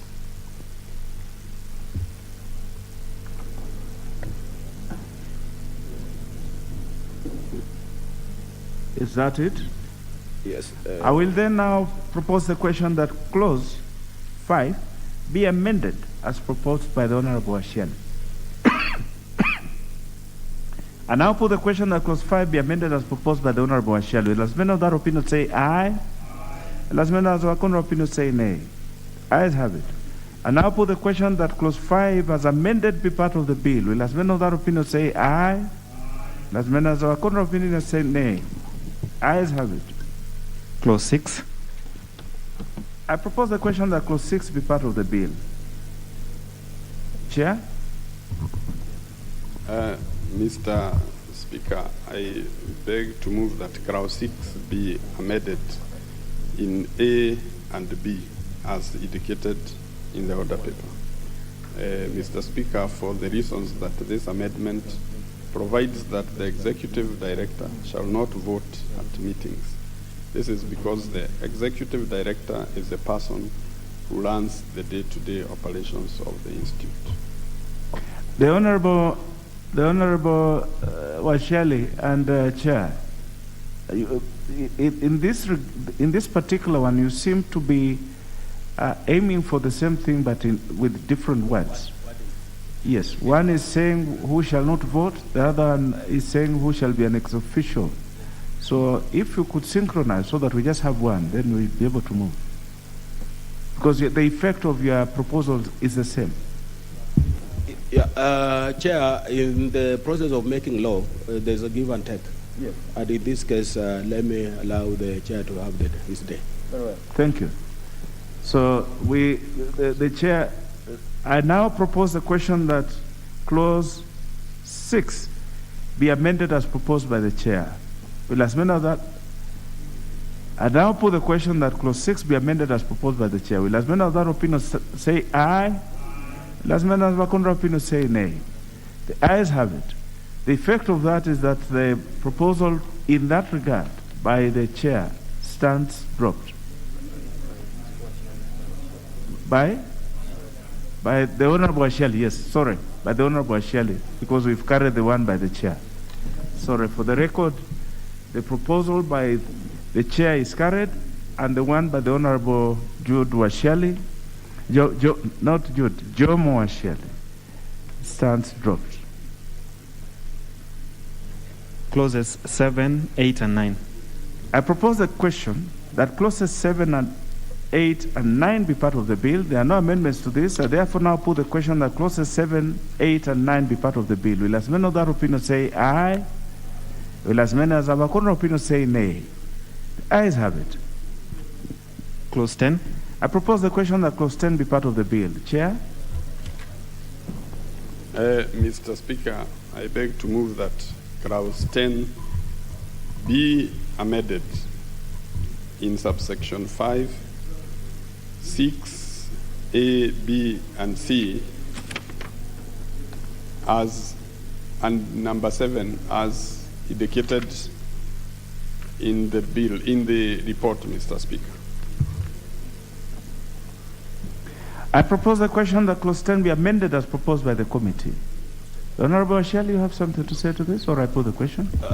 Chair, I agree. I think this is just aligning this bill to the normal practice of hiring and firing. Right. And, I have no objection. I now put the question that clause 10 be amended as proposed by the Chair. Will as many of that opinion say aye? Will as many of that opinion say nay? The ayes have it. And now put the question that clause 10 as amended be part of the bill. Will as many of that opinion say aye? Will as many of that opinion say nay? The ayes have it. Clauses 11 and 12. I propose the question that clauses 11 and 12 be part of the bill. And now put the question that clauses 11 and 12 be part of the bill. Will as many of that opinion say aye? Will as many of that opinion say nay? The ayes have it. Clause 13. I propose the question that clause 13 be part of the bill, Chair. Mr. Speaker, I beg to move that clause 13 be amended as indicated in the order paper in terms of A and B. The justification, Mr. Speaker, is that this amendment cleans up the title of the registration committee by removing the words insurance professionals, which have not been used elsewhere in the bill.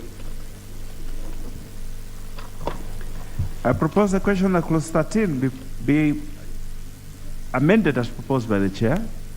And now put the question that clause 13 be amended as proposed by the Chair. Will as many of that opinion say aye? Will as many of our corner opinion say nay? The ayes have it. And now put the question that clause 13 as amended be part of the bill. Will as many of that opinion say aye? We have a retake on that. The Honorable Asheli and the Chair, this is your business. If you do not want to have this amendment, then we should not. So you better be prepared to support them. I will have a retake on 13, that clause 13 as amended be part of the bill. Will as many of that opinion say aye? Will as many of that opinion say nay? The ayes have it. Clauses 14 and 15. I propose the question that clauses 14 and 15 be part of the bill. There are no amendments to this. I therefore now put the question that clauses 14 and 15 be part of the bill. Will as many of that opinion say aye? Will as many of our contrary opinion say nay? Ayes have it. Part 5, comprising clauses 16, 17, 18, and 19. I propose the question that Part 5 be part of the bill. Chair? Mr. Speaker, I beg to withdraw this amendment in favor of Honorable Asheris.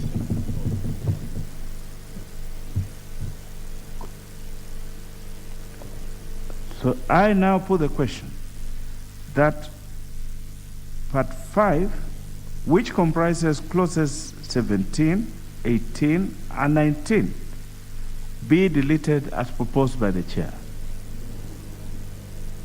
Will as many as that opinion? And now, he has withdrawn. Very well. If the chair has withdrawn, then we shall proceed with it clause by clause.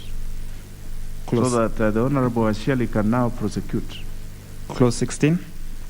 I propose a question that clause 16 be part of the bill. There's no amendment to this. I now put the question that clause 16 be part of the bill. Will as many of that opinion say aye? Will as many of our contrary opinion say nay? The ayes have it. Clause 17. I propose a question that clause 17 be part of the bill. There's no amendment to this. There is an amendment to this, I thought, by the Honorable Asheli.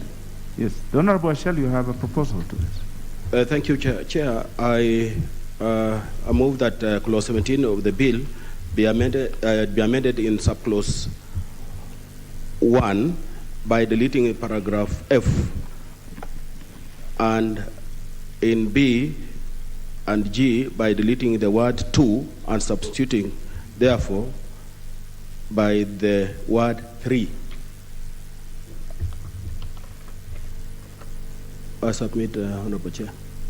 I propose the question that clause 17 be amended as proposed by the Honorable Asheli. And now put the question that clause 17 be amended as proposed by the Honorable Asheli. Will as many of that opinion say aye? Will as many as our opinion say nay?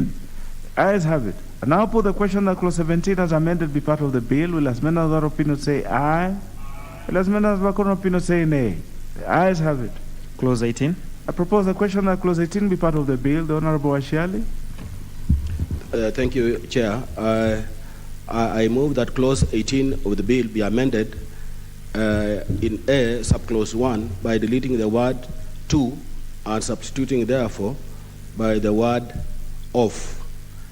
And in B, in subclause 2, by deleting the word to and substituting, therefore, by the word of. And in subclause 4, by deleting the word registrar to and substituting, therefore, with the word registrar of. And Honorable Chair, this is just cleaning up the entire bill. Thank you, Honorable. And now propose the question that clause 18 be amended as proposed by the Honorable Benjamin Washali. Now put the question that clause 18 be amended as proposed by the Honorable Benjamin Washali. Last men of that opinion say aye. Aye. Last men of our contrary opinion say nay. Ayes have it. Now put the question that clause 18 as amended be part of the bill. Will last men of that opinion say aye? Aye. Last men of our contrary opinion say nay. Ayes have it. Clause 19.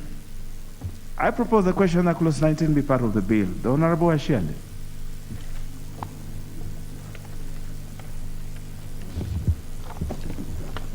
Thank you, Honorable Chair. Honorable Chair, I propose that clause 19(1) of the bill be amended in paragraph B by inserting the words insurance professionals and immediately after the word to. B in paragraph C by inserting the words for insurance professionals immediately after the word requirements. And paragraph D by inserting the words for insurance professionals immediately after the words examination. This chair again is just cleaning up the whole bill, and this was based on what members deliberated when we were going through the second reading.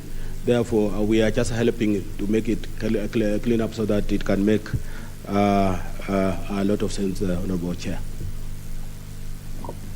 I propose the question that clause 19 be amended as proposed by the Honorable Ashiali. Now put the question that clause 19 be amended as proposed by the Honorable Ashiali. Last men of that opinion say aye. Aye. Last men of the opinion say nay. The ayes have it. And now put the question that clause 19 as amended be part of the bill. Last men of that opinion say aye. Aye. Last men of the opinion say nay. The ayes have it. Clause 20. I propose the question that clause 20 be part of the bill. Chair. Mr. Speaker, I beg to move that clause 20 be deleted for the reasons that, Mr. Speaker, this provision is being deleted because it has been moved to the miscellaneous provisions of the Act. I propose the question that clause 20 be deleted as proposed by the chair. And now put the question that clause 20 be deleted as proposed by the chair. Last men of that opinion say aye. Last men of that opinion say nay. Ayes have it.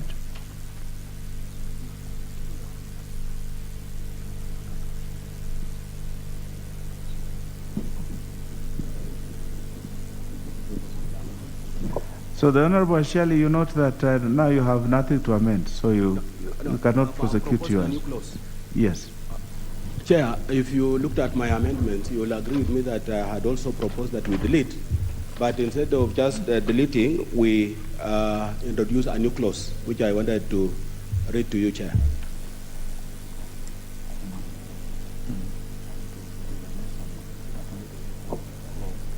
Can I move, Chair? And the Honorable Ashiali, you're in trouble. Because yours was to delete subclause 1 and substitute subclause 1 of clause 20. But the chair has deleted the whole of 20, so it does not exist now. There's no subclause to it. Okay. Very well. Clause 21. I propose the question that clause 21 be part of the bill. The Honorable Ashiali, you have an amendment to this. Yes. Chair, I propose that clause 21 of the bill be amended by inserting the following new subclause immediately after the subclause 2. Despite subsection 1 and subsection 2, a person who is duly registered as an agent under the Insurance Act shall be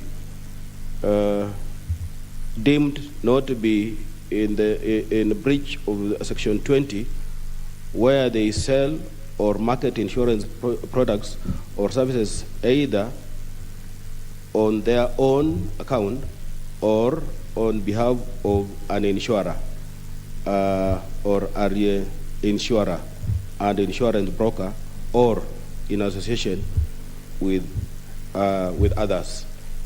Chair, this is again just adding flesh on this clause so that it is a matter of clarity. It's just clarifying what an agent is supposed to do.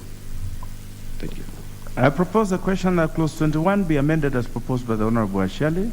And I put the question that the clause 21 be amended as proposed by the Honorable Ashiali. Las men of that opinion say aye. Las men of the opinion say nay. Ayes have it. And now put the question that clause 21 as amended be part of the bill. Will as men of that opinion say aye? Will as men of the opinion say nay? Ayes have it. Clause 22. I propose the question that clause 22 be part of the bill. There are no amendments to this, and therefore now put the question that clause 22 be part of the bill. Will as men of that opinion say aye? Will as men of the opinion say nay? The ayes have it. Clause 23. I propose the question that clause 23 be part of the bill. Chair. Thank you, Mr. Speaker. Mr. Speaker, I beg to move that clause 23 be amended as indicated in the order paper. In clause 1, in clause A, subsection 1, Roman 1 and Roman 2, and paragraph B as indicated in the order paper. Honorable Shelley. Justification, Mr. Speaker. Yes.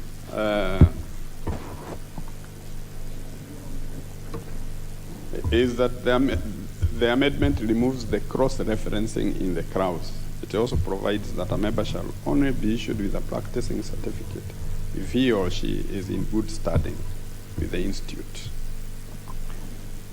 The Honorable Ashali and Chair, you have similar proposals to this, although slightly, they only differ in one regard, that whilst the Chair is proposing that there shall be an institute, the Honorable Ashali, you propose to have a council. So you can agree on one of the two.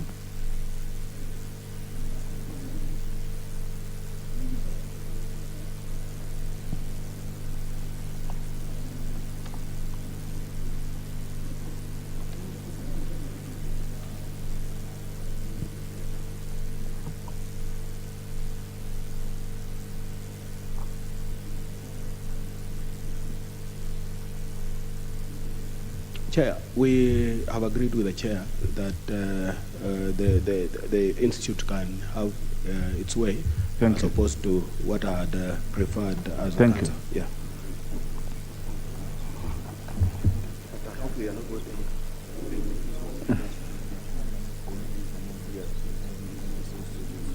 Now, for clarity's sake, the Honorable Asheli, you are the one who had proposed institute, and the committee had proposed council.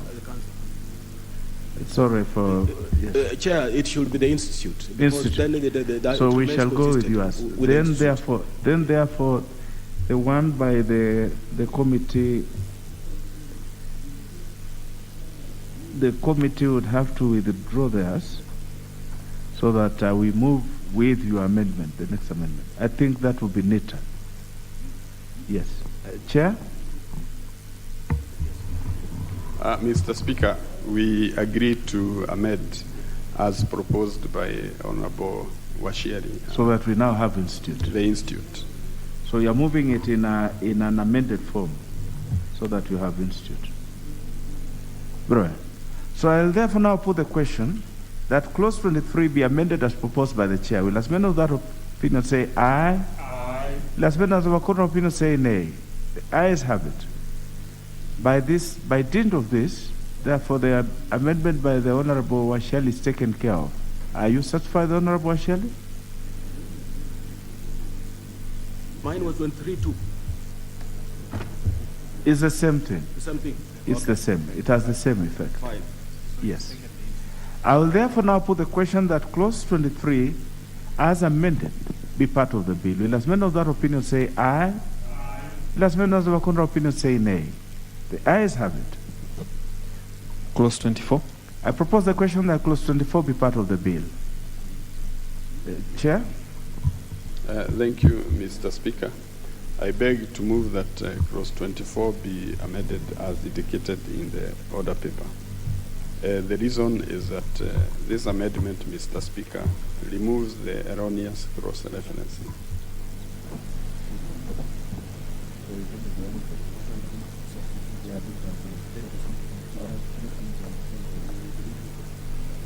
I propose the question that clause 24 be amended as proposed by the chair. I now put the question that clause 24 be amended as proposed by the chair. Will as many of that opinion say aye? Aye. Will as many as our counter opinion say nay? The ayes have it.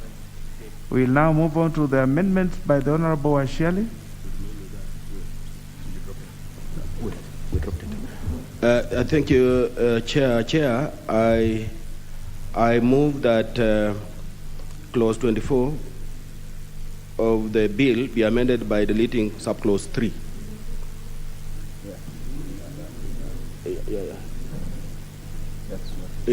Is it there something?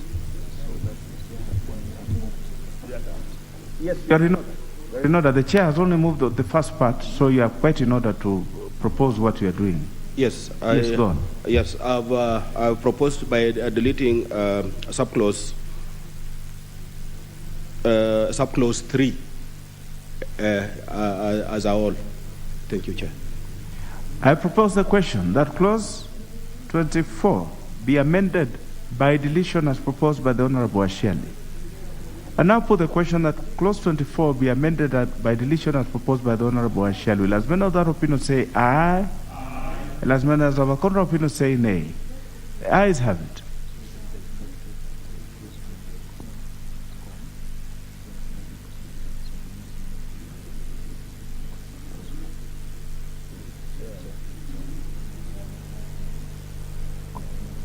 Chair, now you need to move your proposal to subclause 4 there of this clause 24.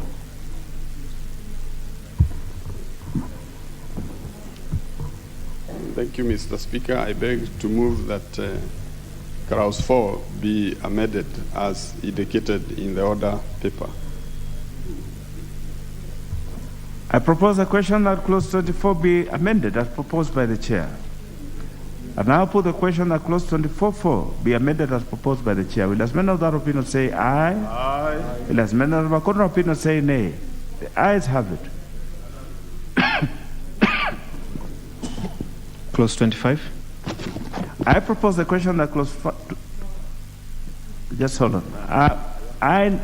Before you go to clause 25, I will put the global question on clause 24 that clause 24 as amended be part of the bill. Will as many of that opinion say aye? Will as many of our contrary opinion say nay? The ayes have it. Clause 25. I propose the question that clause 25 be part of the bill. Chair? Mr. Speaker, I beg to move that clause 25 be amended as proposed in the order paper. This, Mr. Speaker, is to correct the cross-referencing in this section. I propose a question that clause 25 be amended as proposed by the chair. I now put the question that clause 25 be amended as proposed by the chair. As many of that opinion say aye? Aye. As many of our contrary opinion say nay? Ayes have it. I now put the question that clause 25 as amended be part of the bill. Will as many of that opinion say aye? Aye. Will as many of our contrary opinion say nay? The ayes have it. Clause 26. I propose a question that clause 26 be part of the bill. Chair? Mr. Speaker, I beg to move that clause 26 be amended as proposed in the order paper for the reasons that this amendment is to remove reference to the examination body which has been deleted from the bill. I propose the question that clause 26 be amended as proposed by the chair. I now put the question that clause 26 be amended as proposed by the chair. Will as many of that opinion say aye? Will as many of our contrary opinion say nay? The Honorable Ashiali? Chair, I just wanted to clarify with the Chair of Finance that he withdrew the clause that was to remove the examination body. Therefore, if he withdrew, he cannot now be correcting something that is already back in the bill. Therefore, it is not withdrawn. The examination body is not withdrawn. You are absolutely right, Honorable Ashiali. Chair, you took it away, so you cannot have your cake and eat it. So, Mr. Speaker, it is true. We had removed that in clause 2. So I dropped the amendment. That is the right thing to do. So therefore now I'll put the question that clause 26 be part of the bill. Will as many of that opinion say aye? Aye. Will as many of our contrary opinion say nay? The ayes have it. Clause 27. I propose the question that clause 27 be part of the bill. Chair?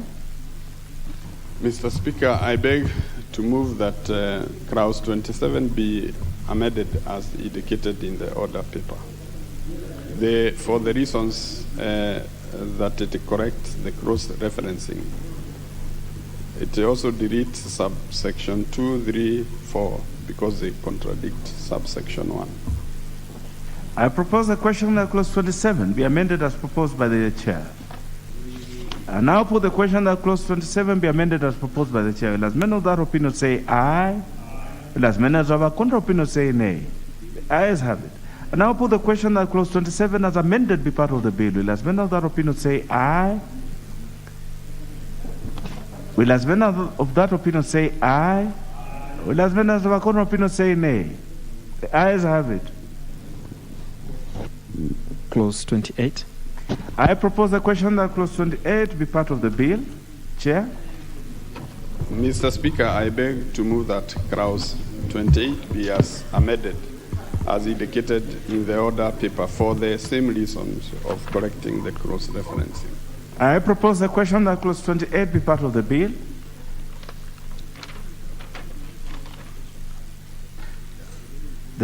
I propose the question that clause 28 be amended as proposed by the chair. I now put the question that clause 28 be amended as proposed by the chair. Will as many of that opinion say aye? Will as many as of that opinion say nay? The ayes have it. I now put the question that clause 28 as amended be part of the bill. Will as many of that opinion say aye? Will as many as of that opinion say nay? Ayes have it. Clause 29. I propose the question that clause 29 be part of the bill. Chair. Mr. Speaker, I beg to move that clause 29 be amended as indicated in the order paper, all the way A, B, C, and D, for the same reasons of correcting the cross-referencing and removing provisions for a further hearing, because the matter has been determined by the disciplinary committee and the right to be heard applied. Further, it seeks to recognize that the right of appeal is a legal right, and therefore it needs not to be legislated in the bill. I propose the question that clause 29 be amended as proposed by the chair. The Honorable Ashiali. Chair, I just wanted to mention generally that most of these deletions were meant to support the withdrawal of the removal of the examination body. And Chair, I just wanted to point for record purposes that we will look at this bill again in detail, or rather the act, if it will be assented to, so that we can correct the omissions, because we are doing it on our feet and we may not do it as effectively as we would have really wished to, so that we know which clause is affecting what. But for record purposes, I just want to point out that most of these deletions are based on the withdrawal or removal of the examination body, which I am sure will affect the effectiveness of this this act. I support Chair, but with that understanding that when it has been done, I think then we will start to correct and amend the bill. You are perfectly well, the Honorable Ashiali. You will have a chance, even before the bill is read the third time, to recommit. You may actually be able to recommit. So once this is done, you can go and go through it and make up your mind on those parts that you wish to recommit for reconsideration of the plenary. I will therefore now put the question that clause 29 be amended as proposed by the chair. Will as many of that opinion say aye? Will as many as have a contrary opinion say nay? The ayes have it. I now put the question that clause 29 as amended be part of the bill. Will as many of that opinion say aye? Will as many as have a contrary opinion say nay? The ayes have it. Clause 30.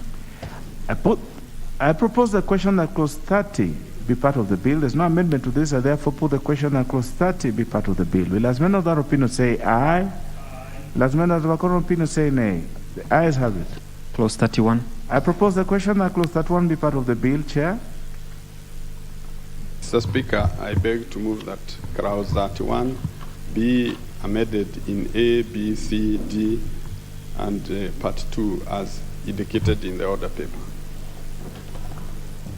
I propose the question that clause 31 be amended as indicated in the order paper. I now put the question that clause 31 be amended as indicated in the order paper. Will as many of that opinion say aye? Will as many of that opinion say nay? The ayes have it. I now put the question that clause 31 as amended be part of the bill. Will as many of that opinion say aye? Will as many of that opinion say nay? The ayes have it. Clause 32. I propose the question that clause 32 be part of the bill. There's a proposal by the Honorable Chair and the Honorable Ashali. We'll begin with the Chair. Thank you, Mr. Speaker. I beg to move that clause 32 be amended in A and B as indicated in the order paper. This amendment is to provide for an arbitrator in the membership of the disciplinary committee. I propose the question that clause 32 be amended as proposed by the Chair. I now put the question that clause 32 be amended as proposed by the Chair. Will as many of that opinion say aye? Will as many of the contrary opinion say nay? The ayes have it. The Honorable Ashali, you may move yours now. Yes, thank you, Chair. Chair, mine is not in conflict with what he moved.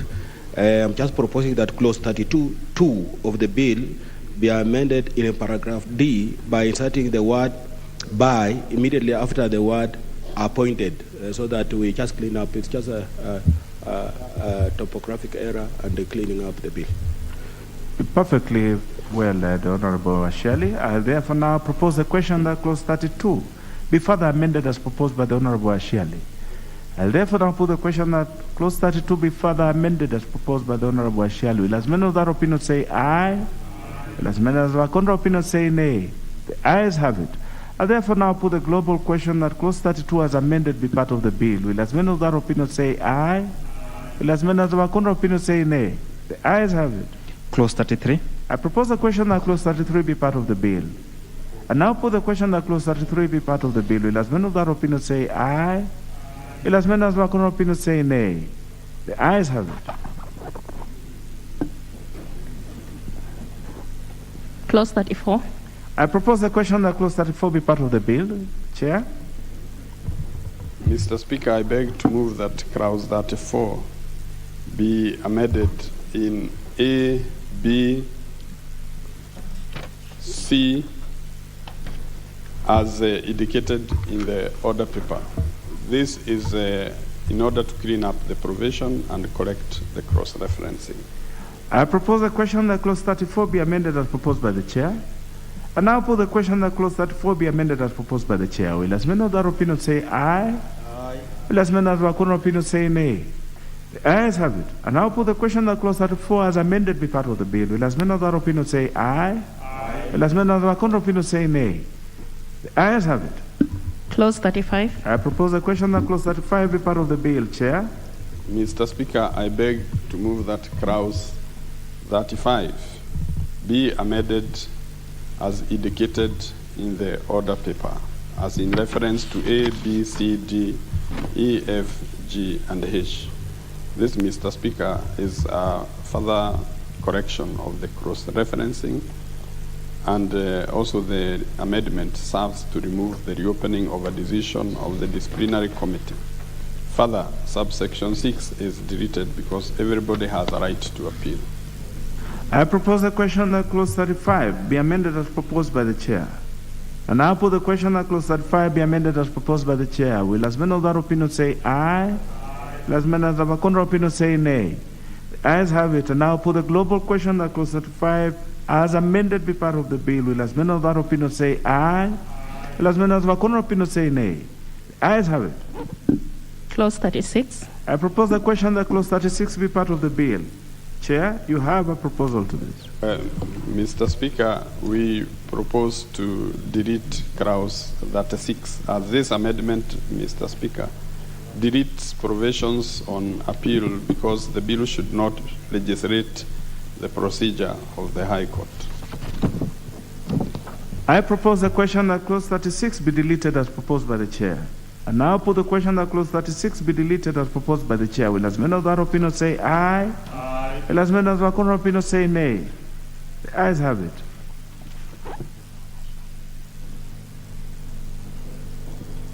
The Honorable Shelley, you note that yours now has got no legs to stand on. Yes, Chair, I wish to drop now that we have adopted the deletion. Very right. Thank you. Let's proceed. Clause 37. I propose the question that clause 37 be part of the bill. Chair. Mr. Speaker, I beg to move that clause 37 be deleted. for the reasons that there already exist rules of the court on conduct of matters in the High Court, and there is no need to legislate the same in the bill. I propose a question that clause 37 be deleted as proposed by the chair. I now put the question that clause 37 be deleted as proposed by the chair. Will as members of that opinion say aye? Aye. Will as members of the opinion say nay?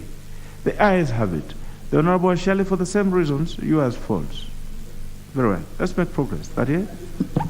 Clause 38. I propose a question that clause 38 be part of the bill. There's no amendment to this. I therefore put the question that clause 38 be part of the bill. Will as men of that opinion say aye? Will as men of the contrary opinion say nay? The ayes have it. Clause 39. I propose the question that clause 39 be part of the bill. Chair, you have a proposal to this. Mr. Speaker, I beg to move that clause 39 be amended in A and B as proposed in the order paper. For the same reason, Mr. Speaker, that it corrects the cross-referencing. I propose a question that clause 39 be amended as proposed by the chair. And now put the question that clause 39 be amended as proposed by the chair. Will as many of that opinion say aye? Aye. Will as many as have a contrary opinion say nay? The ayes have it. And now put the question that clause 39 as amended be part of the bill. Will as many of that opinion say aye? Aye. Will as many as have a contrary opinion say nay? The ayes have it. Clause 40. I propose a question that clause 40 be part of the bill. Chair. Mr. Speaker, I beg to move that clause 40 be amended in A, B, C, and D as indicated in the order paper. This amendment, Mr. Speaker, removes the requirement for Parliament to appropriate funds for a private entity. I propose a question that clause 40 be amended as proposed by the chair. I now put the question that clause 40 be amended as proposed by the chair. Will as many of that opinion say aye? Aye. Will as many of that opinion say nay? The ayes have it. And now put the question that clause 40 as amended be part of the bill. Will as many of that opinion say aye? Aye. Will as many of that contrary opinion say nay? The ayes have it. Clause 41. I propose a question that clause 41 be part of the bill. Chair. Mr. Speaker, I beg to move that clause 41 be deleted. This amendment is a consequence of removal of public funding at the clause 40, and there is therefore no need for a public audit. I put the question that clause 41 be deleted as proposed by the chair. And I put the question that clause 41 be deleted as proposed by the chair. Will as many of that opinion say aye? Honorable members? Aye. Will as many of that opinion say nay? The ayes have it. Clause 42. I propose a question that clause 42 be part of the bill. Chair. Mr. Speaker, this I beg to move that we delete clause 42 as a consequence of deleting 40 and 41. The reason is that we have removed the issue of public funding at the clause 40 for private entities. I propose the question that clause 42 be deleted as proposed by the chair. And I put the question that clause 42 be deleted as proposed by the chair. Will as many of that opinion say aye? Aye. Will as many of that opinion say nay? The ayes have it. Clause 43. I propose the question that clause 43 be part of the bill. Chair. Mr. Speaker, I beg to move that we amend clause 43 as indicated in the order paper. This is in the marginal note by deleting the word into bracket by an association. For the reason that the reference of an association is in error.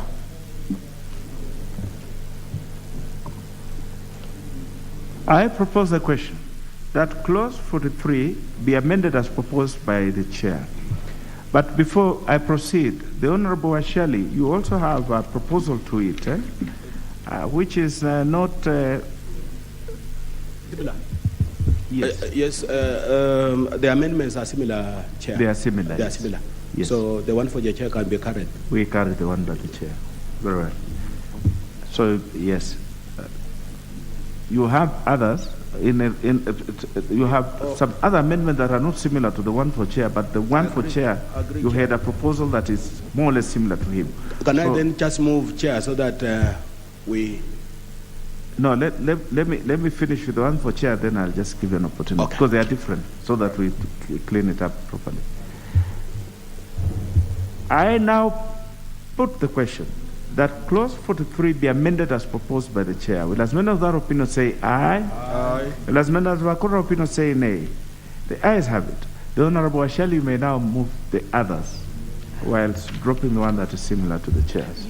Thank you, Chair. Chair, I wish to move that clause 43 of the bill be amended A in the marginal note by deleting the words an association and substituting, therefore, the words a member. That is the amendment that I was in agreement with the chair. But in B, in subclause 1, sorry, is it 1 or I? By deleting paragraph C, by deleting paragraph E, and by deleting paragraph F. Chair. Rowan, I propose the question that clause 43 be further amended as proposed by the Honorable Ashali. I now put the question that clause 43 be further amended as proposed by the Honorable Ashali. Will as many of that opinion say aye? Aye. Will as many of that opinion say nay? The ayes have it. I now put the question that clause 43 as amended be part of the bill. Will as many of that opinion say aye? Aye. Will as many of that opinion say nay? The ayes have it. Clause 44. I propose the question that clause 44 be part of the bill. Chair. Thank you, Mr. Speaker. I beg to move that clause 44 be amended by deleting the words examination board as indicated in the order paper. To remove, this is to remove reference to the examination board, since clauses establishing the board have been deleted from the bill. Very well. I now propose the question. Chair. Yes. Let me propose first, then I'll give an opportunity. I propose the question that clause 44 be amended as proposed by the chair. The Honorable Ashali, you may now have your go. Thank you, Chair. Chair, this is the confusion that we are likely to experience because the chair dropped the withdrawal, the removal of the examination board. Yes. So if you removed the description, then I don't think it will be making sense. And yet the examination board is carried. So I would really wish Chair to withdraw that amendment. You are right, the Honorable Ashali. Yeah. Chair, how do you want to deal with it? Thank you, Mr. Speaker. I support Honorable Ashali's amendment. Chair, you will have to drop yours because you have already taken out. I have yes, dropped and supported Honorable Ashali. Right. Honorable members, I will therefore now put the question that clause 44 be part of the bill. Will as many of that opinion say aye? Aye. Will as many of our counter opinion say nay? The ayes have it. Clause 45. I propose the question that clause 45 be part of the bill. There are two amendments to this. They would go by the chairs first. Mr. Speaker, I beg to move that clause 45 be amended as proposed in the order paper. That is by deleting the word council and substituting therefore the word cabinet secretary. This is to provide for the cabinet secretary who shall be making regulations in accordance with the Statutory Instruments Act. I propose a question that clause 45 be amended as proposed by the chair. I now put the question that clause 45 be amended as proposed by the chair. Will as many of that opinion say aye? Aye. Will as many as our counter opinion say nay? The ayes have it. The Honorable Ashali, you also have something on this. You may move it.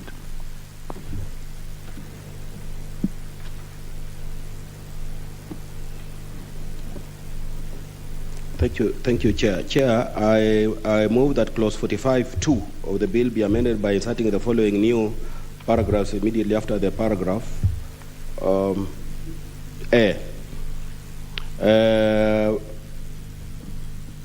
A procedure and fees for registration of members of the institute.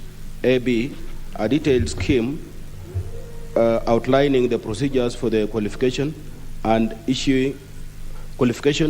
issuing, and revocation of practicing certificates under the Act. And AC, a detailed scheme or code of conduct and ethics specify acts that amounts to professional misconduct in addition to those specified under this Act. This is just providing a way forward, Chair, so that the board can be able to gazette its regulations. Thank you. Thank you, Chair. I propose the question that clause 45 be amended as proposed by the Honorable Ashali. And now I put the question that clause 45 be amended as proposed by the Honorable Ashali. Will as many of that opinion say aye? Will as many as the opinion say nay?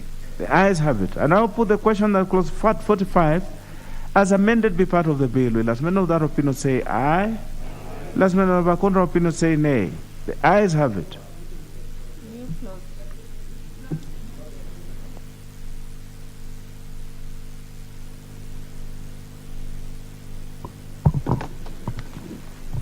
New clause 44A. The Honorable, the mover may now move second reading of the new clause. Mr. Speaker, I beg to move that the bill be amended by inserting the following new clause immediately after clause 44. And this is to say 44A1. After the expiration of 12 months or such longer period as the Cabinet Secretary may declare by notice in the Gazette, after the commencement of this Act, no person shall practice as an insurance professional unless he or she is a holder of a practicing certificate that is in force. And 2, any person who contravenes subsection 1 shall be guilty of an offense and liable to a fine not exceeding 50,000 or imprisonment for a period not exceeding 6 months. Mr. Speaker, I beg to move. The justification, Mr. Speaker, is that so that we can provide for a transitional provision. I beg to move. I propose the question that new clause 44A be now read a second time.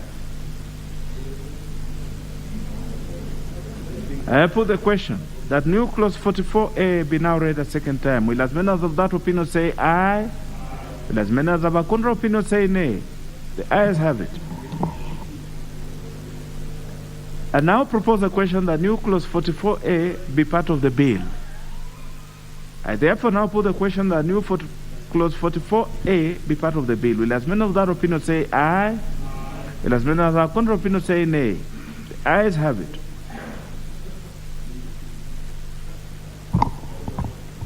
First schedule. I propose a question that the first schedule be the first schedule of the bill. Chair.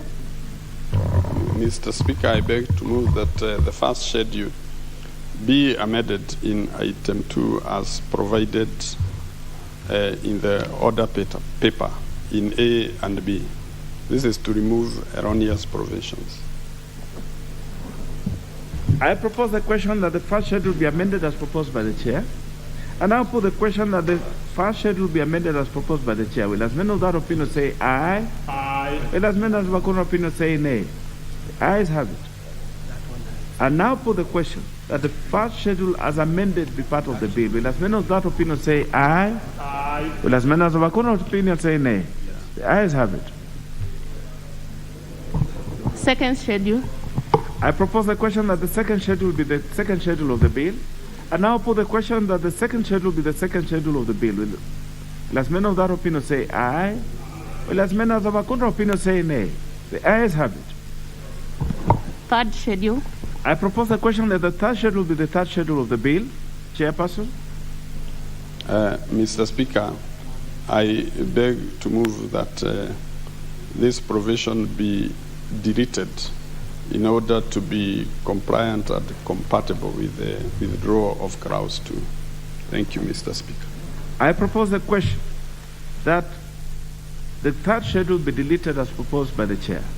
And now put the question that the third schedule be deleted as proposed by the chair? Will as many of that opinion say aye? Aye. Will as many of the contrary opinion say nay? The ayes have it. The Honorable Shelley? Chair, I think it would have been much better if we would have seen or known the contents of the third schedule, because the third schedule is about the examination board, which we have all agreed that it should be reinstated in the bill. So how do we delete the third schedule, and yet it's supposed to be guiding the examination board? I think it's important that we get to know the third schedule. The Honorable Wasiali, you may wish to recommit. Yes. Yes. Yeah, look at it, and if you are in tandem with the chair, there is the route for recommittal. We had agreed, actually it's just a mix-up of presentation, Chair. We have agreed here that we do not delete third schedule because we have the examination board. We should not delete, and that. Let me help you, the Honorable Asheli. Yes. If you are in agreement, yes. I have not yet put the global question on this. Correct. If you are in agreement to retain it, yes. We can have a retake on it, so that the schedule remains. Yes, yes, the chair can withdraw his proposal. Yes. Yes, we don't delete. Is it going to go? I'll give you a minute to just consult.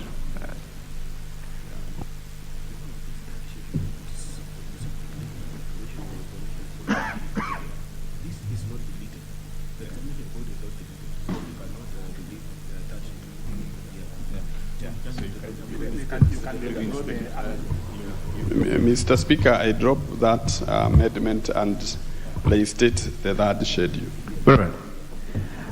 I now put the question that the third schedule be the third schedule of the bill. Will as many of that opinion say aye? Will as many of the contrary opinion say nay? The ayes have it. Fourth schedule. I propose the question that the fourth schedule be the fourth schedule of the bill. As my amendment to this, I therefore now put the question that the fourth schedule be the fourth schedule of the bill. Will as many of that opinion say aye? Will as many of the contrary opinion say nay? The ayes have it. Clause 2. I propose the question that clause 2 be part of the bill. Chair? You have an amendment to this. And the Honorable Asheli too.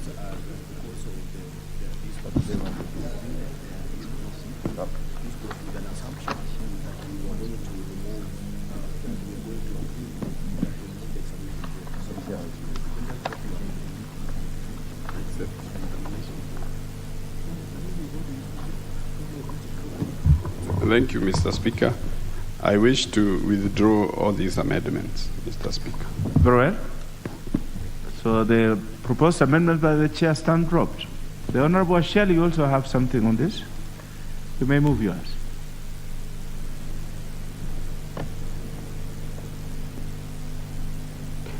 Thank you, Chair. Chair, I really want to thank the Chair of Committee on Finance on the understanding that we have had throughout this Committee of the Whole House. Chair, I want to propose that clause 2 of the bill be amended by inserting the following new definition in the proper alphabetical sequence. That professional pre-qualification means a certificate in insurance studies, and that it is issued by the institution approved or recognized by the Commission for University Education, established under the Universities Act 2012, or the Technical and Vocational Education and Training Authority, established under the Technical and Vocational Education and Training Act of 2013, which certificate shall be required by the examination board as a requirement for candidates who apply to sit the insurance professional examinations. And Chair, why we have to put that explanatory notes is to take care of a college of insurance, colleges that have been training insurance professionals so that they can take care of their business as they have always done, but later on, in terms of recognition of the professionals in the insurance sector, it should be the institute which will do that, which will then be done by the examination board that has been reinstated by this house, this committee, and therefore I really wish to move, Chair. Thank you. I propose the question that clause 2 be amended as proposed by the Honorable Asheli. And now I put the question that clause 2 be amended as proposed by the Honorable Asheli. Will as many of that opinion say aye? Aye. Will as many as of a contrary opinion say nay? The ayes have it. And now I put the question that clause 2 as amended be part of the bill. Will as many of that opinion say aye? Aye. Will as many as of a contrary opinion say nay? The ayes have it. Title. I propose that the title be the title of the bill. Chair. Yeah.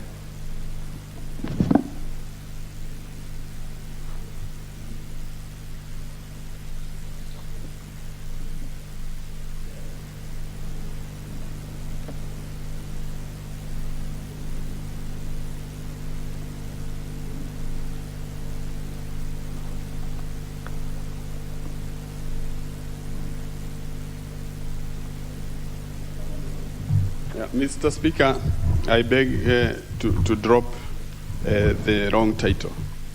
Right. So the proposal by the chair to amend the title stands dropped. The Honorable Ashali also have a proposal. Yes, Chair, I wish to move that there is an amendment of the title, because the bill as it is reads the Insurance Professional Registration Bill 2020. But Chair, registration is part of many other objects of the bill. So, because we have other objects of the bill, like provision of examination, regulations of standards, and practice of insurance professionals. Therefore, we wanted to remove the word registration from the bill, so that the bill reads that the Insurance Professional Bill 2020, instead of including the word registration. I propose a question that the title be amended as proposed by the Honorable Ashiali. And now put the question that the title be amended as proposed by the Honorable Ashiali. Will as many of that opinion say aye? Will as many of that opinion say nay? The ayes have it.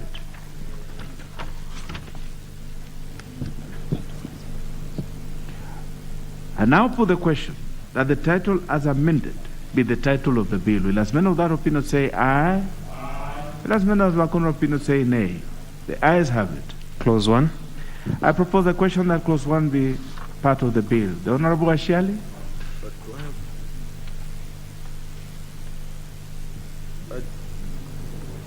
Do I have an amendment on clause 1? Chair, I'm lost. I don't know whether I have an amendment in clause 1. Yes, you have an amendment to clause 1. You may move it. Page 1722, if you can find it. 1722 of the order paper.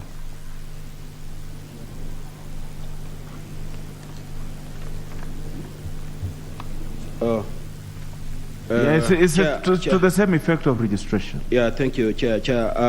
I move that clause 1 of the bill be amended by deleting the word registration. Chair, is for the same explanation that I had made earlier, that the bill has more objects than just registration alone. That's quite in order. Yeah, thank you, Chair. I now propose the question that clause 1 be amended as proposed by the Honorable Ashiali. I put the question that clause 1 be amended as proposed by the Honorable Ashiali. Will as many of that opinion say aye? Aye. Will as many as of our opinion say nay? The ayes have it. Honorable members, that will be it for the business that is listed as the Insurance Professional Registration Bill 2022. We'll now move to reporting progress. The mover to report progress. Honorable Chair, person I beg to move that the committee do report to the House its consideration of the Insurance Professionals Registration Bill, National Assembly Bill number 25 of 2020, and its approval thereof with amendments. I now put the question, which is that the committee do report to the House its consideration of the Insurance Professionals Registration Bill, National Assembly Bill number 25 of 2020, and its approval thereof with amendments. Will as many of that opinion say aye? Aye. Will as many of the contrary opinion say nay? Ayes have it.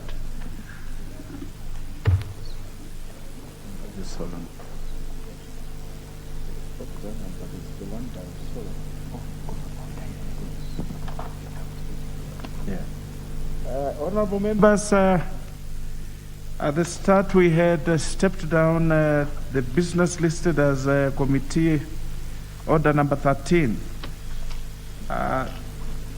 Roman 3. The Honorable Soro has not made his way to the House yet. So that business stance stepped down.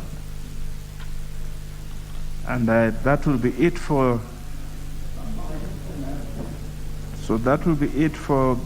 purposes of Order 13.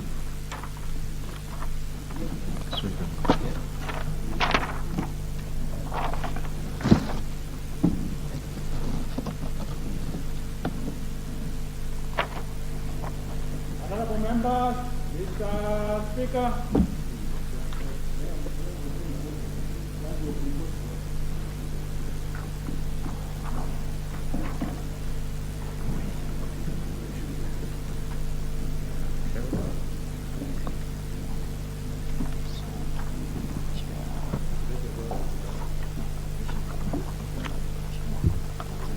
Order, members.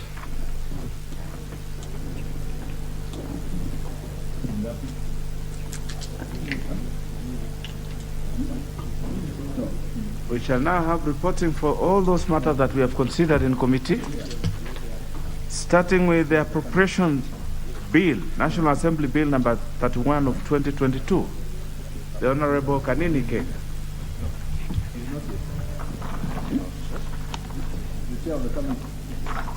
Of the committee of the whole.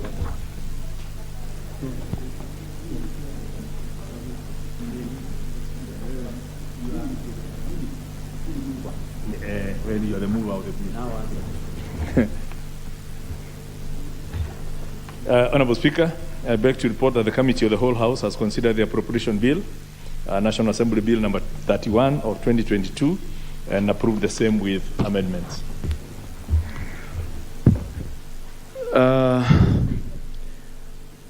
Honorable Speaker, I beg to move that the Appropriations Bill number 31 of 2022 be now read a third time. No, I think... Yes, sorry. Honorable Speaker, I beg to move that the House do agree with the committee in the said report, and also request Honorable Shinali to second the motion for the agreement with the report of the Committee of the Whole House. The Honorable Shinali. Mr. Speaker, I second. Honorable members, I propose the question, which is that the House do agree with the committee in the said report.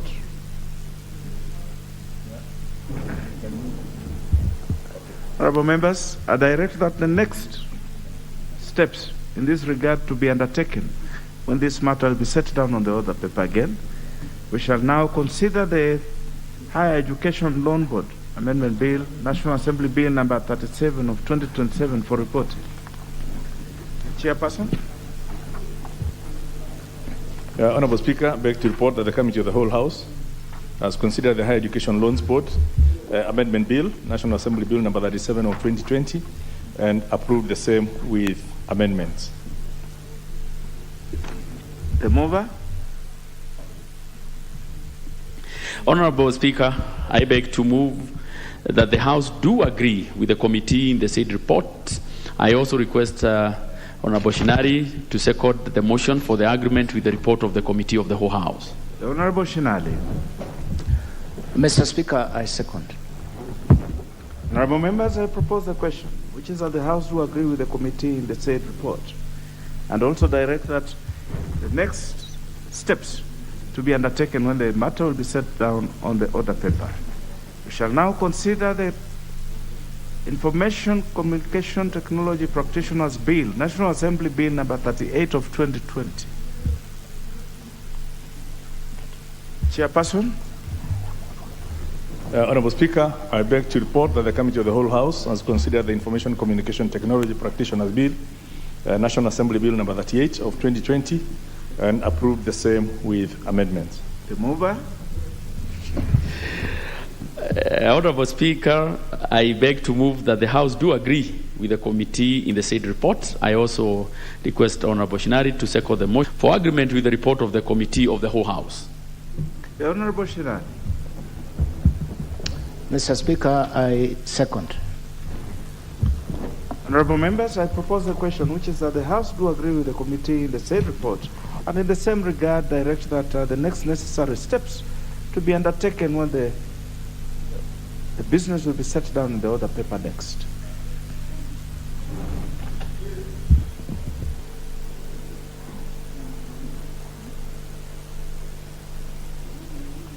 The next one is the Insurance Professionals Registration Bill, National Assembly Bill number 25 of 2020. Chairperson. Honorable Speaker, I beg to report the Committee of the Whole House has considered the Insurance Professionals Registration Bill, National Assembly Bill number 25 of 2020, and approved the same with amendments. The mover.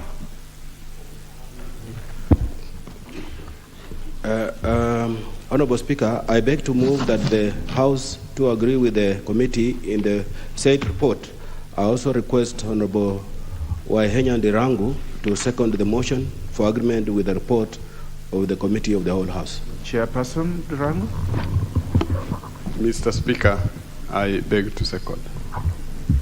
I propose the question, which is that the House to agree with the committee in the said report and direct that the next necessary steps to be undertaken when the matter will be set down in the order paper next. Next business. Order number 14, the Kenya Revenue Authority Amendment Bill, National Assembly Bill number 24 of 2022, second reading.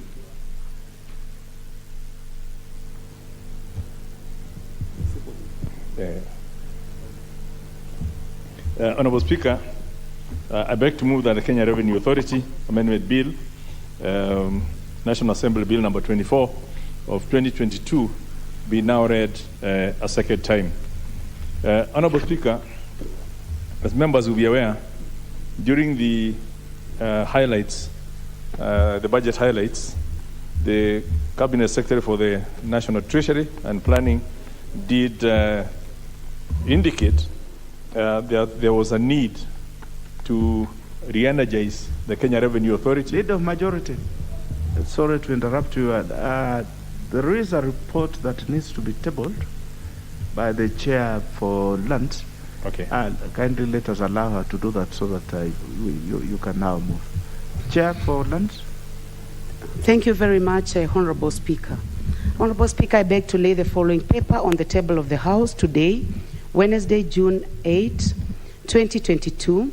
Report of the Departmental Committee on Lands on its consideration of a public petition number 71 of 2021 by the Board of Management and Parents of Changamwe Primary School, Changamwe Secondary School, and Changamwe Girls Secondary School regarding encroachment of school land. Number 2, Honorable Speaker, I beg to lay the following paper on the table of the House today, Wednesday, June 8, 2022. Exit report of the Departmental Committee on Lands for the 12th Parliament, 2017 to 2022. Thank you very much, Honorable Speaker. Well, the Leader of Majority, now you may take up on the matter for carrying. Thank you, Honorable Speaker. Honorable Speaker, as I was indicating, this bill is very straightforward. It basically seeks to change the name of the Kenya Revenue Authority from Kenya Revenue Authority to Kenya Revenue Service. And this is to emphasize the core objective of Kenya, the revenue body, which is to provide a service of collecting revenue and facilitating the taxpayers to make their fair contribution in taxes to the development of this country. And it's also borne out from the fact that, the name authority seems to have this commandeering effect. And I think that's why Kenya Revenue Authority has become unpopular in some quarters. Much as they've been trying to be very friendly, they keep advertising for taxpayer workshops to train the various people. They've rebranded themselves. But there is that notion that they are an authority and authorities are feared. Yet, it's supposed to be working in partnership with the taxpayers. So, the bill is basically meant to change that name wherever it appears within the current laws, whether be it within the anti-counterfeit, in the gaming, income tax, air passage, passenger, all the laws that have, KRA as a player will now be changed to reflect this new thinking of having it as a service. The bill also seeks to clean up some references to minister, some references to permanent secretary that are still have not been cleaned up yet, to convert them to the current nomenclature with the cabinet secretary and permanent and principal secretary respectively. Basically, I really don't want to get into a lot of details in terms of what KRA does. We all know Kenya Revenue Authority has been quite successful in boosting the revenues of this country. We do hope that when we change the name, they'll become much more friendly, they'll be more accessible, and people who fear them will at least not have that feeling that they're dealing with an authority that could take all their assets or take away all their money, but one that can facilitate them. And when we are at it, one of the things that I know our members have been affected by this, I would like to ask the people at the Kenya Revenue Authority, as we are doing this, especially on members of parliament. I don't know how many members of parliament have gone for their tax compliance certificate and received it at the first instance. There will always be an issue that there is some reconciliation between parliament and KRA because the two systems don't seem to work together.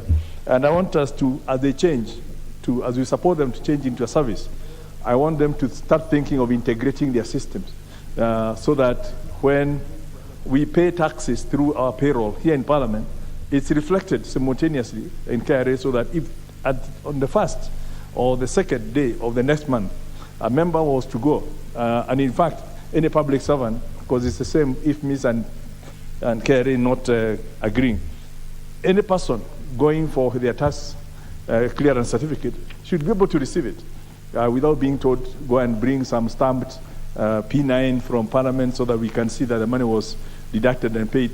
The two systems should be working together.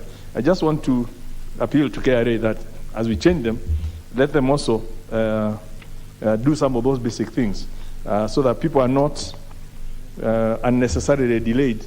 Like we had just the other day with a member that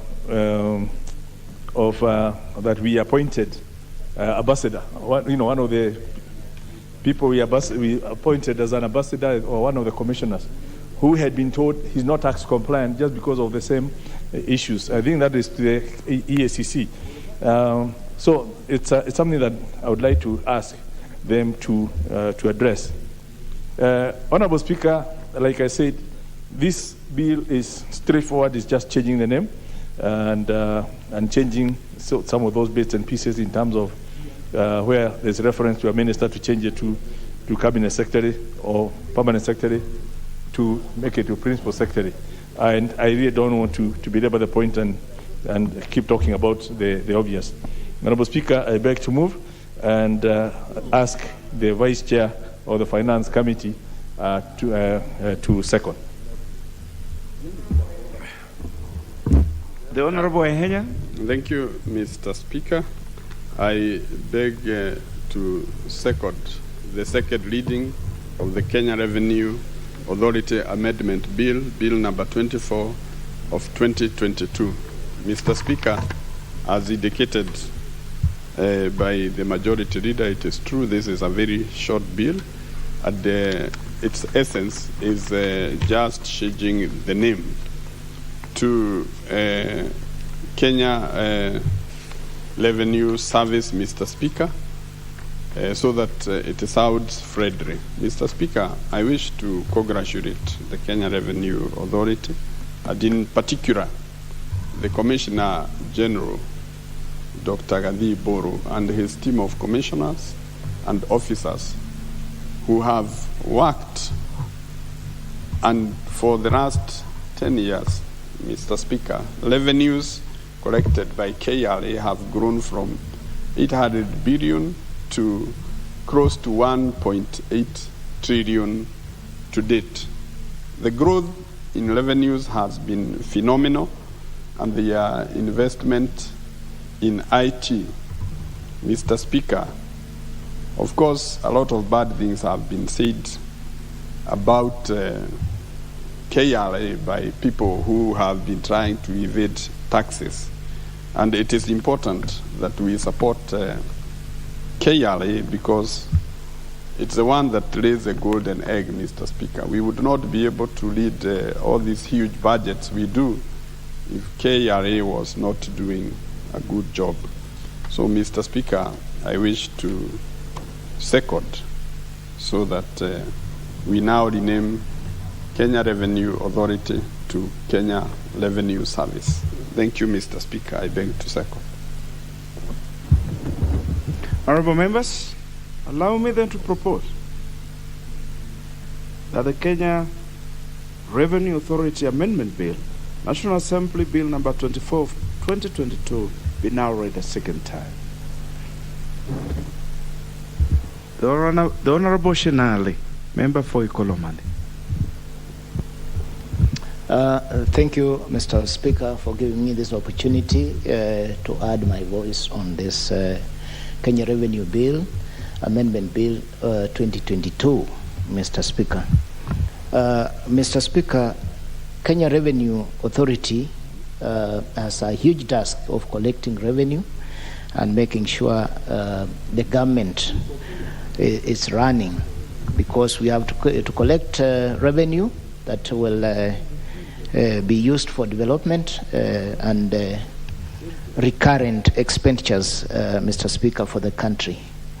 Mr. Speaker, Kenya Revenue has improved a lot because it has been a while since we were hitting our targets, revenue collection targets. But of recent, the past 2 financial years, Mr. Speaker, we have seen Kenya Revenue improving and proving to us that it is important to facilitate them by giving them more resources and making them work better. Mr. Speaker, I support that Kenya Revenue Authority Bill be amended and give it a friendly title, Mr. Speaker, for wananchi, the Kenyan citizen, to be relaxed when we are paying our bill, and making sure that now the executive is also able to execute their mandate so that we get services, Mr. Speaker. Going to the bill, Mr. Speaker, I've seen that, Mr. Speaker, the board, we are giving the board authority, Mr. Speaker, to deal and delegate duties to Commissioner General, so that, Mr. Speaker, he is able to allocate duties to officers and departments he feels, Chair, they will perform them better. Mr. Speaker, the bill goes further and also gives the Commissioner General authority, Mr. Speaker, to transfer duties, Mr. Speaker. This allows him, Mr. Speaker, to give departments duties that they may perform better and generate or collect more revenue for our country, Mr. Speaker. Mr. Speaker, finally, also the appointment and the appointment of officers in different departments, Mr. Speaker. The bill also Mr. Speaker, gives Commissioner General authority to determine, Mr. Speaker, their payment in terms of salaries, Mr. Speaker. Mr. Speaker, and working conditions, Mr. Speaker. Mr. Speaker, as I conclude, Mr. Speaker, we have seen revenue collection going up every year. Mr. Speaker, I want just to urge Kenya Revenue Authority that they double their efforts in collecting revenue, Mr. Speaker, and use modern ways of engaging the taxpayers, Mr. Speaker, and making sure they update their skills, Mr. Speaker, and make sure that we are not slabbing bills to Mr. Speaker, taxpayers who are not supposed to be who are not supposed to be slapped with such a bills, Mr. Speaker. Mr. Speaker, I now want also to urge Kenya Revenue Authority, now that, Mr. Speaker, as this House is debating on how to name them, Mr. Speaker, that the approach when collecting revenue, Mr. Speaker, should be more friendly to the taxpayer, so that the taxpayer is more appreciative and recognizes why they have to pay taxes, and invest more in training, Mr. Speaker, and their cooperation with the taxpayer, so that, Mr. Speaker, it is easy to collect taxes, Mr. Speaker, and meet their intended revenue targets, Mr. Speaker. With that, Mr. Speaker, I support. The Honorable Kipyego Ngeno, member for Murwadike. Thank you, Mr. Speaker. I also wish to just weigh in a little bit on this particular issue, Mr. Speaker, of changing the name of the authority to service. Speaker, somebody once said that you can change the forest, but the monkeys will still remain the same. Even if you change the name of the monkeys from monkey to monkey, whatever, and they are still monkeys, they will still be monkeys, Mr. Speaker. I'm relating this one to this particular change of name. I wish to state clearly that I will support, even if the KRA will change into KRS, I will support, with only one assurance from the leader of majority, that let us not grapple with the change. The honorable member for Murwadike. Yes, sir. You are saying even if they did I hear KRS or KRS or KRS? Oh, KRS, yeah, not KRS. Not KRS. Oh, very well. Proceed. Instead of KRA, they will change it to KRS.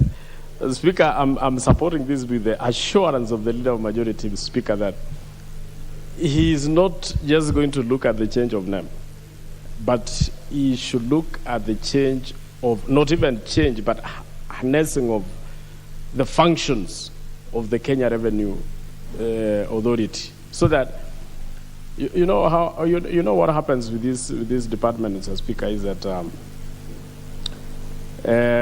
the money that we are relying on in this country, especially on doing budgets, is from the collection of revenue. There are so many people who are paying taxes in this country, Speaker, and people who do they put a lot of efforts to ensure that we have enough money to run the country.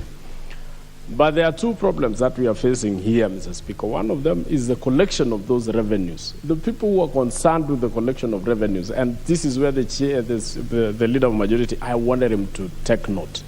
Not seriously the change of name, like we changed the Kenya Police from Kenya Police, I don't know what, to Kenya Police Service.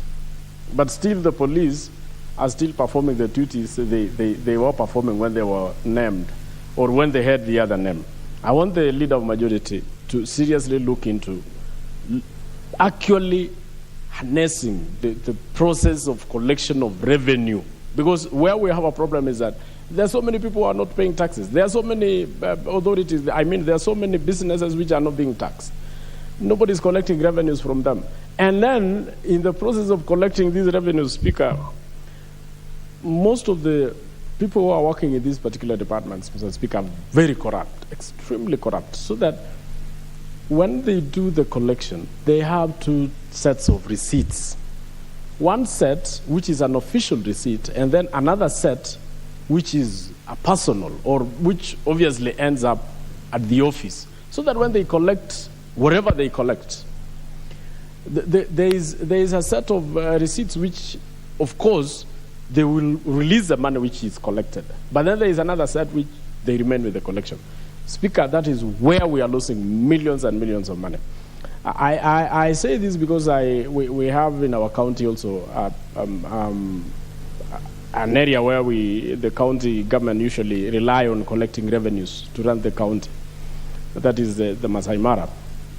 There has been, before the introduction of electronic system of collection of revenue, Mr. Speaker, there has been sets of receipts where people collect money from morning to afternoon, and then from afternoon to evening, they're using another set of receipts. And this other set of receipts belongs to certain individuals, Mr. Speaker, enriching themselves until the introduction of electronic. And even when the electronic system was introduced, Mr. Speaker, we still have the same problem, because at some point we are told the electronic machines are not working. There is a collapse of electronic machines, and therefore they resort to manual collection. This is exactly what is happening with the Department of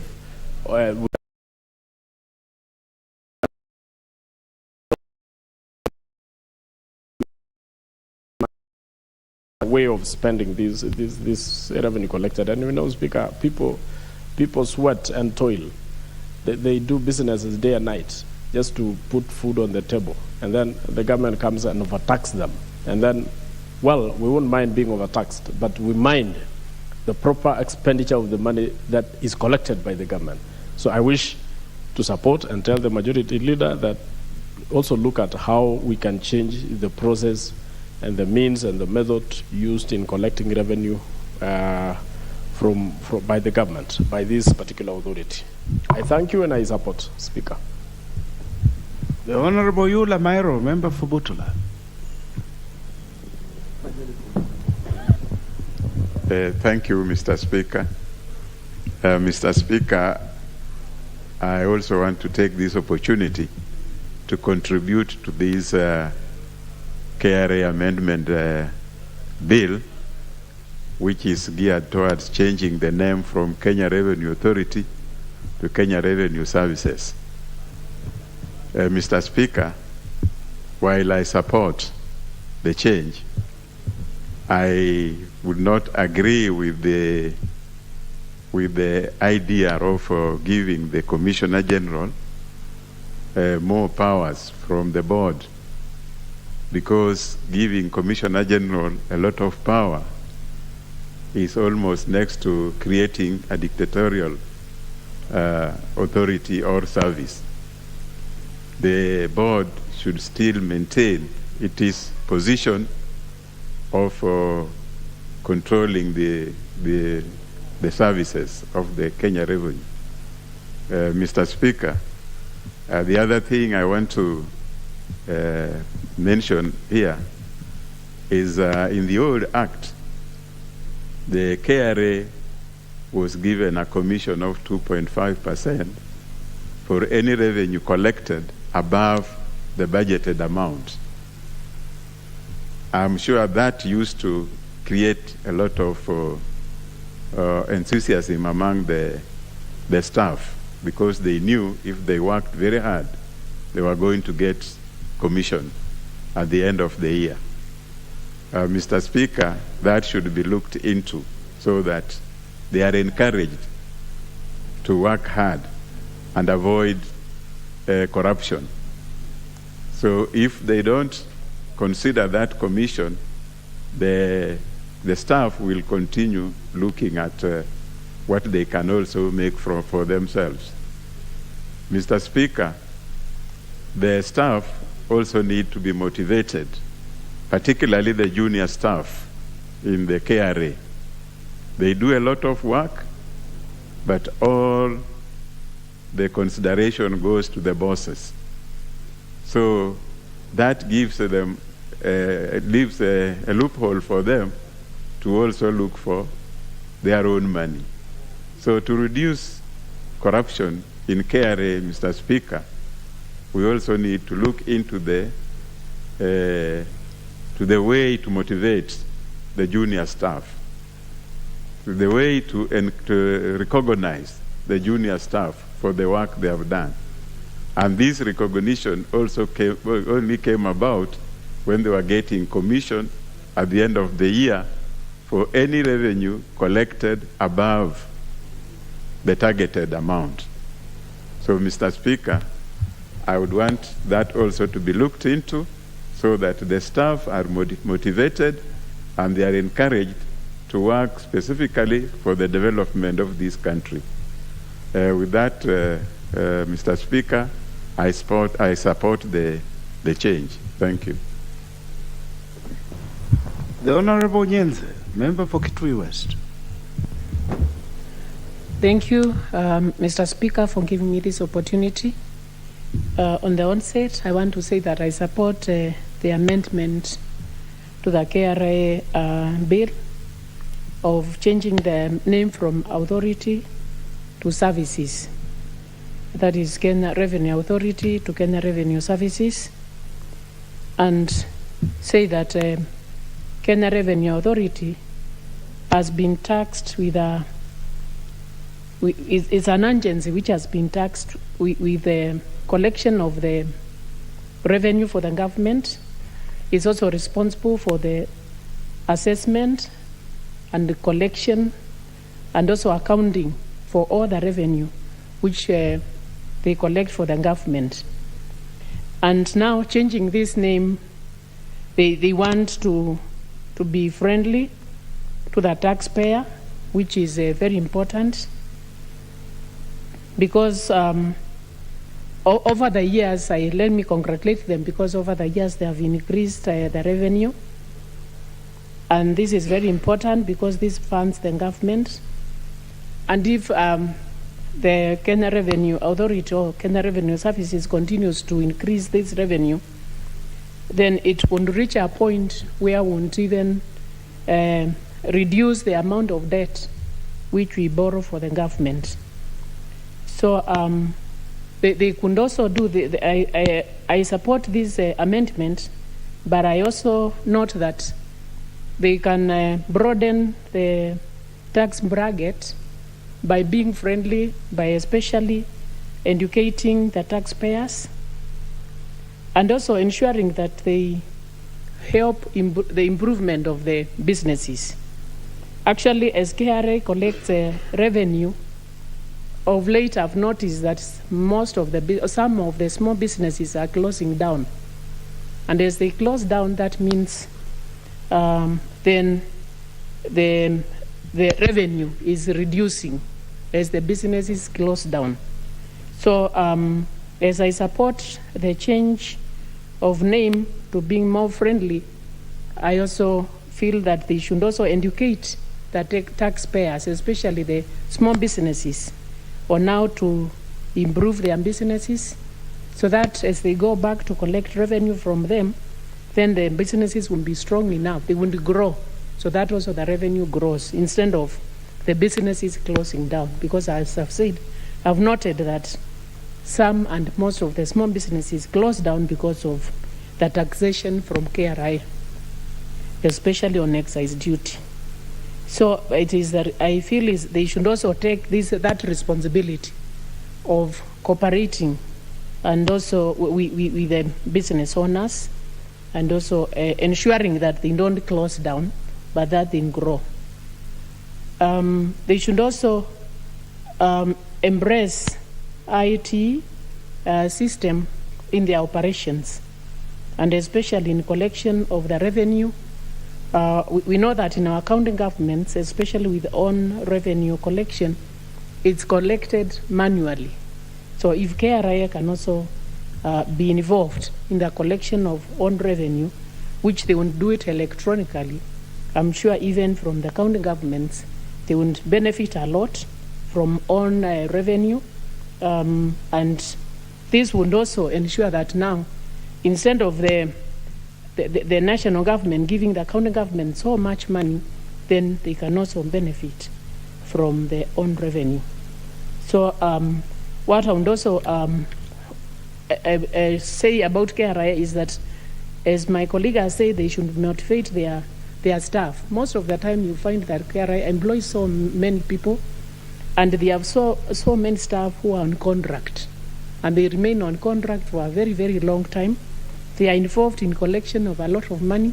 They are getting very little pay, and this can actually tempt them to even become corrupt, as they are not well motivated. So they should motivate their staff, not keep them on contract for a long time, employ them, and also ensure that they remunerate them in the right way.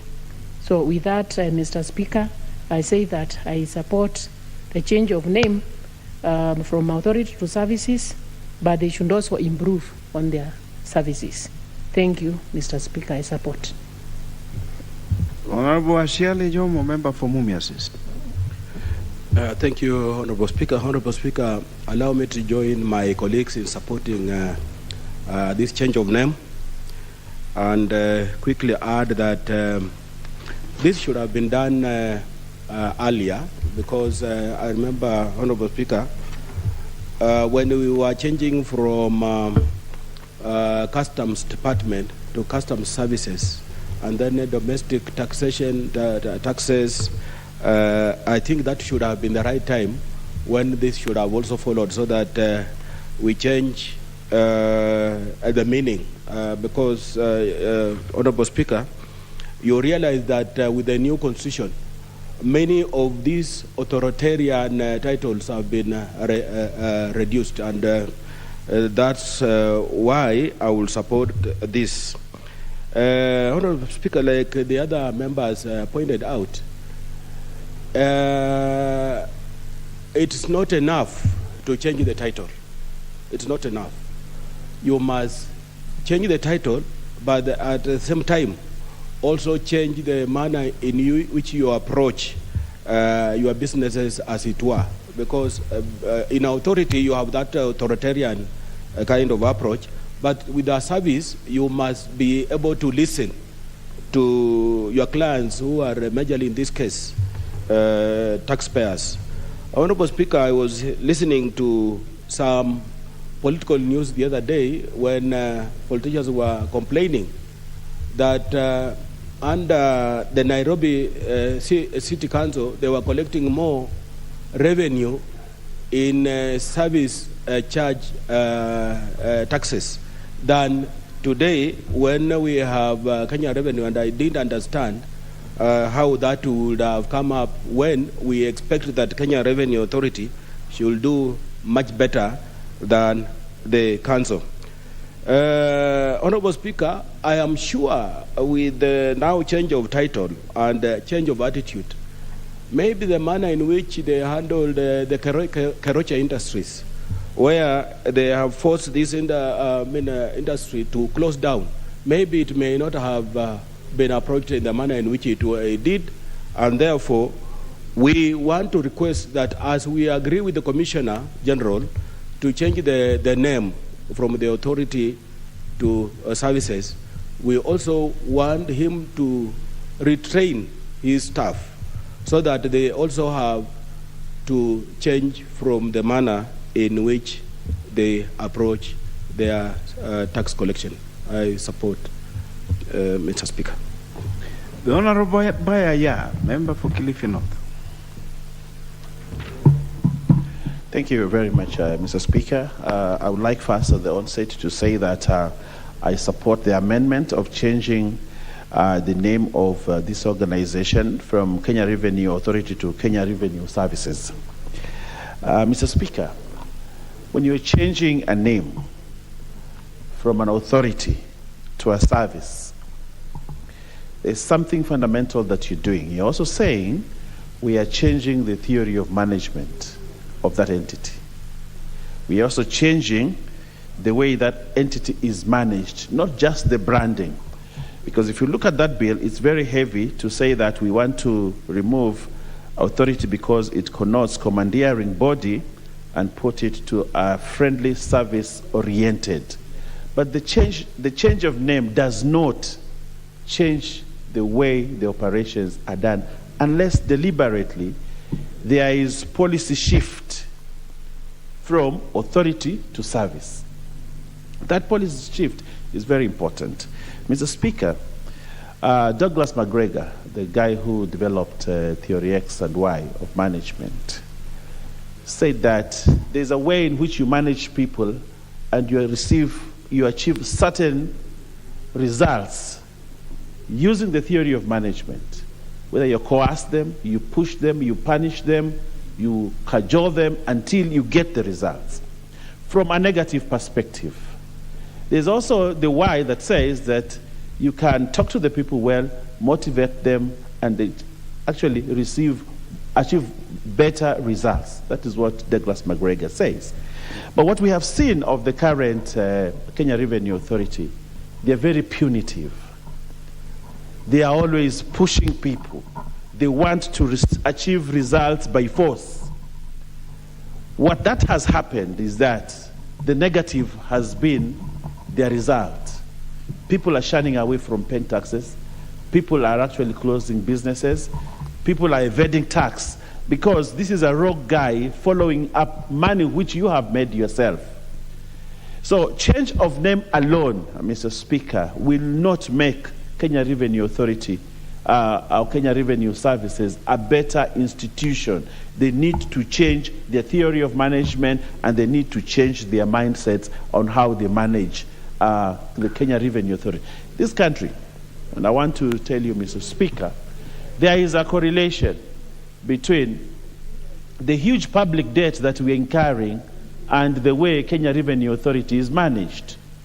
Because if Kenya Revenue Authority does not collect enough resources, it means, therefore, we have to borrow more to bridge the gap.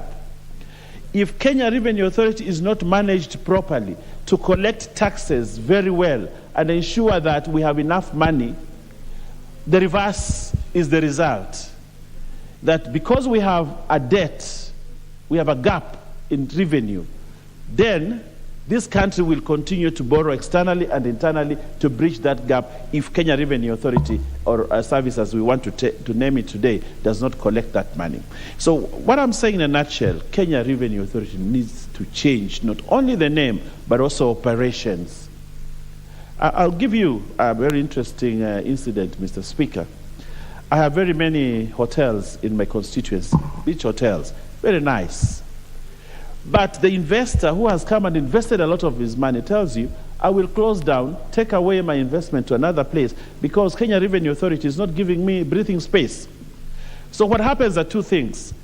If the hotel, and several have been closed down, if they close down, one, the government loses on the revenue that could have emanated from the proprietor. But what happens again, every staff who was working there, 2,000 staff who are working in that organization, also lose their salaries, and therefore this government does not get the taxes that these employees would have made. Therefore, Kenya Revenue Authority has a double loss. They lose excise duty, they lose other taxes, but they also lose income tax from the people who are working in the institutions. That's the sad story. So I want to say that there is a correlation between debt rise in this country and the performance of Kenya Revenue Authority. If we are giving them a new change, a new name, a new brand, a new lease of life, we would also like to see them work better in terms of ensuring that they have a good relationship with business people, they have a good relationship with companies, and that good relationship can actually show up the revenue that they are trying to collect. Mr. Speaker, I'll give you an incident of one of my friends who is an investor in Watamu. He has been a very faithful taxpayer for many years. But one day the records were not done properly. So this guy arrives at the airport from Italy, and when he's in Mombasa, there are people and askaris from Kenya Revenue Authority waiting for him. and they arrested him for the first time. And they told him, you know, you are a tax evader, and you know, you have not paid taxes for this much, and they put handcuffs on him and took him to court. When they checked the record, the problem was not that he did not pay taxes, it was because the filing had not been done on time. This guy promised me, Owen, I am closing down, I am selling and moving out of this, and that's exactly what he did. That's exactly what he did. So, Mr. Speaker, what I would like to say is, as we move forward to changing the name and give Kenya Revenue Authority and make it Kenya Revenue Services, let them also change the management of how they do their job so that we can collect enough taxes. And if they collect enough taxes, we will reduce public debt. And, you know, like Kibaki said, we want to be self-reliant in, I think they used to have a slogan that kulipa ushuru ni kujitegemea. Kulipa ushuru. So let Kenyans get that spirit that they are paying taxes ili waendelee kujitegemea. I thank you and I support. The Honorable Mwali Ombithi, member for Masinga. Thank you, Mr. Speaker, for the opportunity to be able to air my views on the changes of the name of KRA to Kenya Revenue Services. I want to say that this is a good idea, and this is because after some time, after some years, the institutions normally rebrand themselves to be able to do some innovations and also to attract customers. And for this institution, this is a service that they render to Kenyans, and the service is to collect revenue from the incomes that the companies normally make, and also the VATs and so forth. And therefore, they need to appeal to their customers, who are the taxpayers, so that they can be able to attract them and also to be more friendly, because this is a service that they render to us, simply because whatever they collect is what we develop our country with, and it is what makes the country to continue to service their budget. Therefore, this is a good idea to do the changes.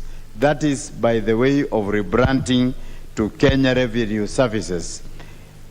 Again, that they also need to rebrand themselves, even if they are going to change the logos to be attractive, maybe to show that they are working for Kenyans, they are working for the well-being of this country, so that they can be appealing to each one of us. The thing is that Kenya Revenue Authority nowadays is friendly. Although the thing is, they have tended the nose, they have become more strict, and even when you are late for a few shillings, in fact, they even send you an email, even if you are late with 50 shillings, even 100 shillings. They remind you you have not paid taxes for 1,000 shillings, and that is efficient. So what they need now is to be able to collect more, to be more efficient. By the way, many of the members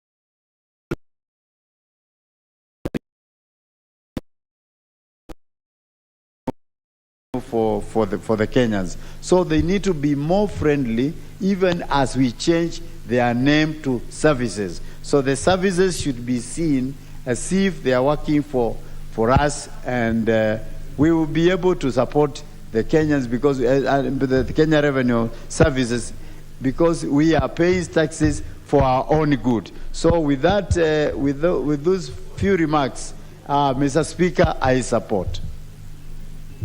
Finally, the Honorable Undo, as the mover prepares to reply. Thank you, Honorable Speaker, for this opportunity to contribute to the bill, amendment bill on floor today. Honorable Speaker, collection of taxes is payment of taxes is a responsibility of every citizen in any jurisdiction or any country. And that's why I find all governments or institutions have a body mandated with collecting and disbursing of taxes collected. Honorable Speaker, Kenya Revenue Authority is proposing to change from Kenya Revenue Authority to Kenya Revenue Services. Indeed, it's like we say, changing the forest, but the monkeys remain the same. We just hope and pray the monkeys will not remain the same. As they change the forest, the monkeys will also change. I know we have a responsibility to pay taxes, and indeed the KRA now needs to change their mindset from an authoritarian organ to one that serves the people of Kenya. With those few remarks, Honorable Speaker, I support the bill. Honorable Leader of Majority, you may now reply. Thank you, Honorable Speaker. Honorable Speaker, I'm actually very happy that so many members have contributed to this bill. It looks so simplistic that we're just changing a name, but obviously, as members have expressed, change of name is only one.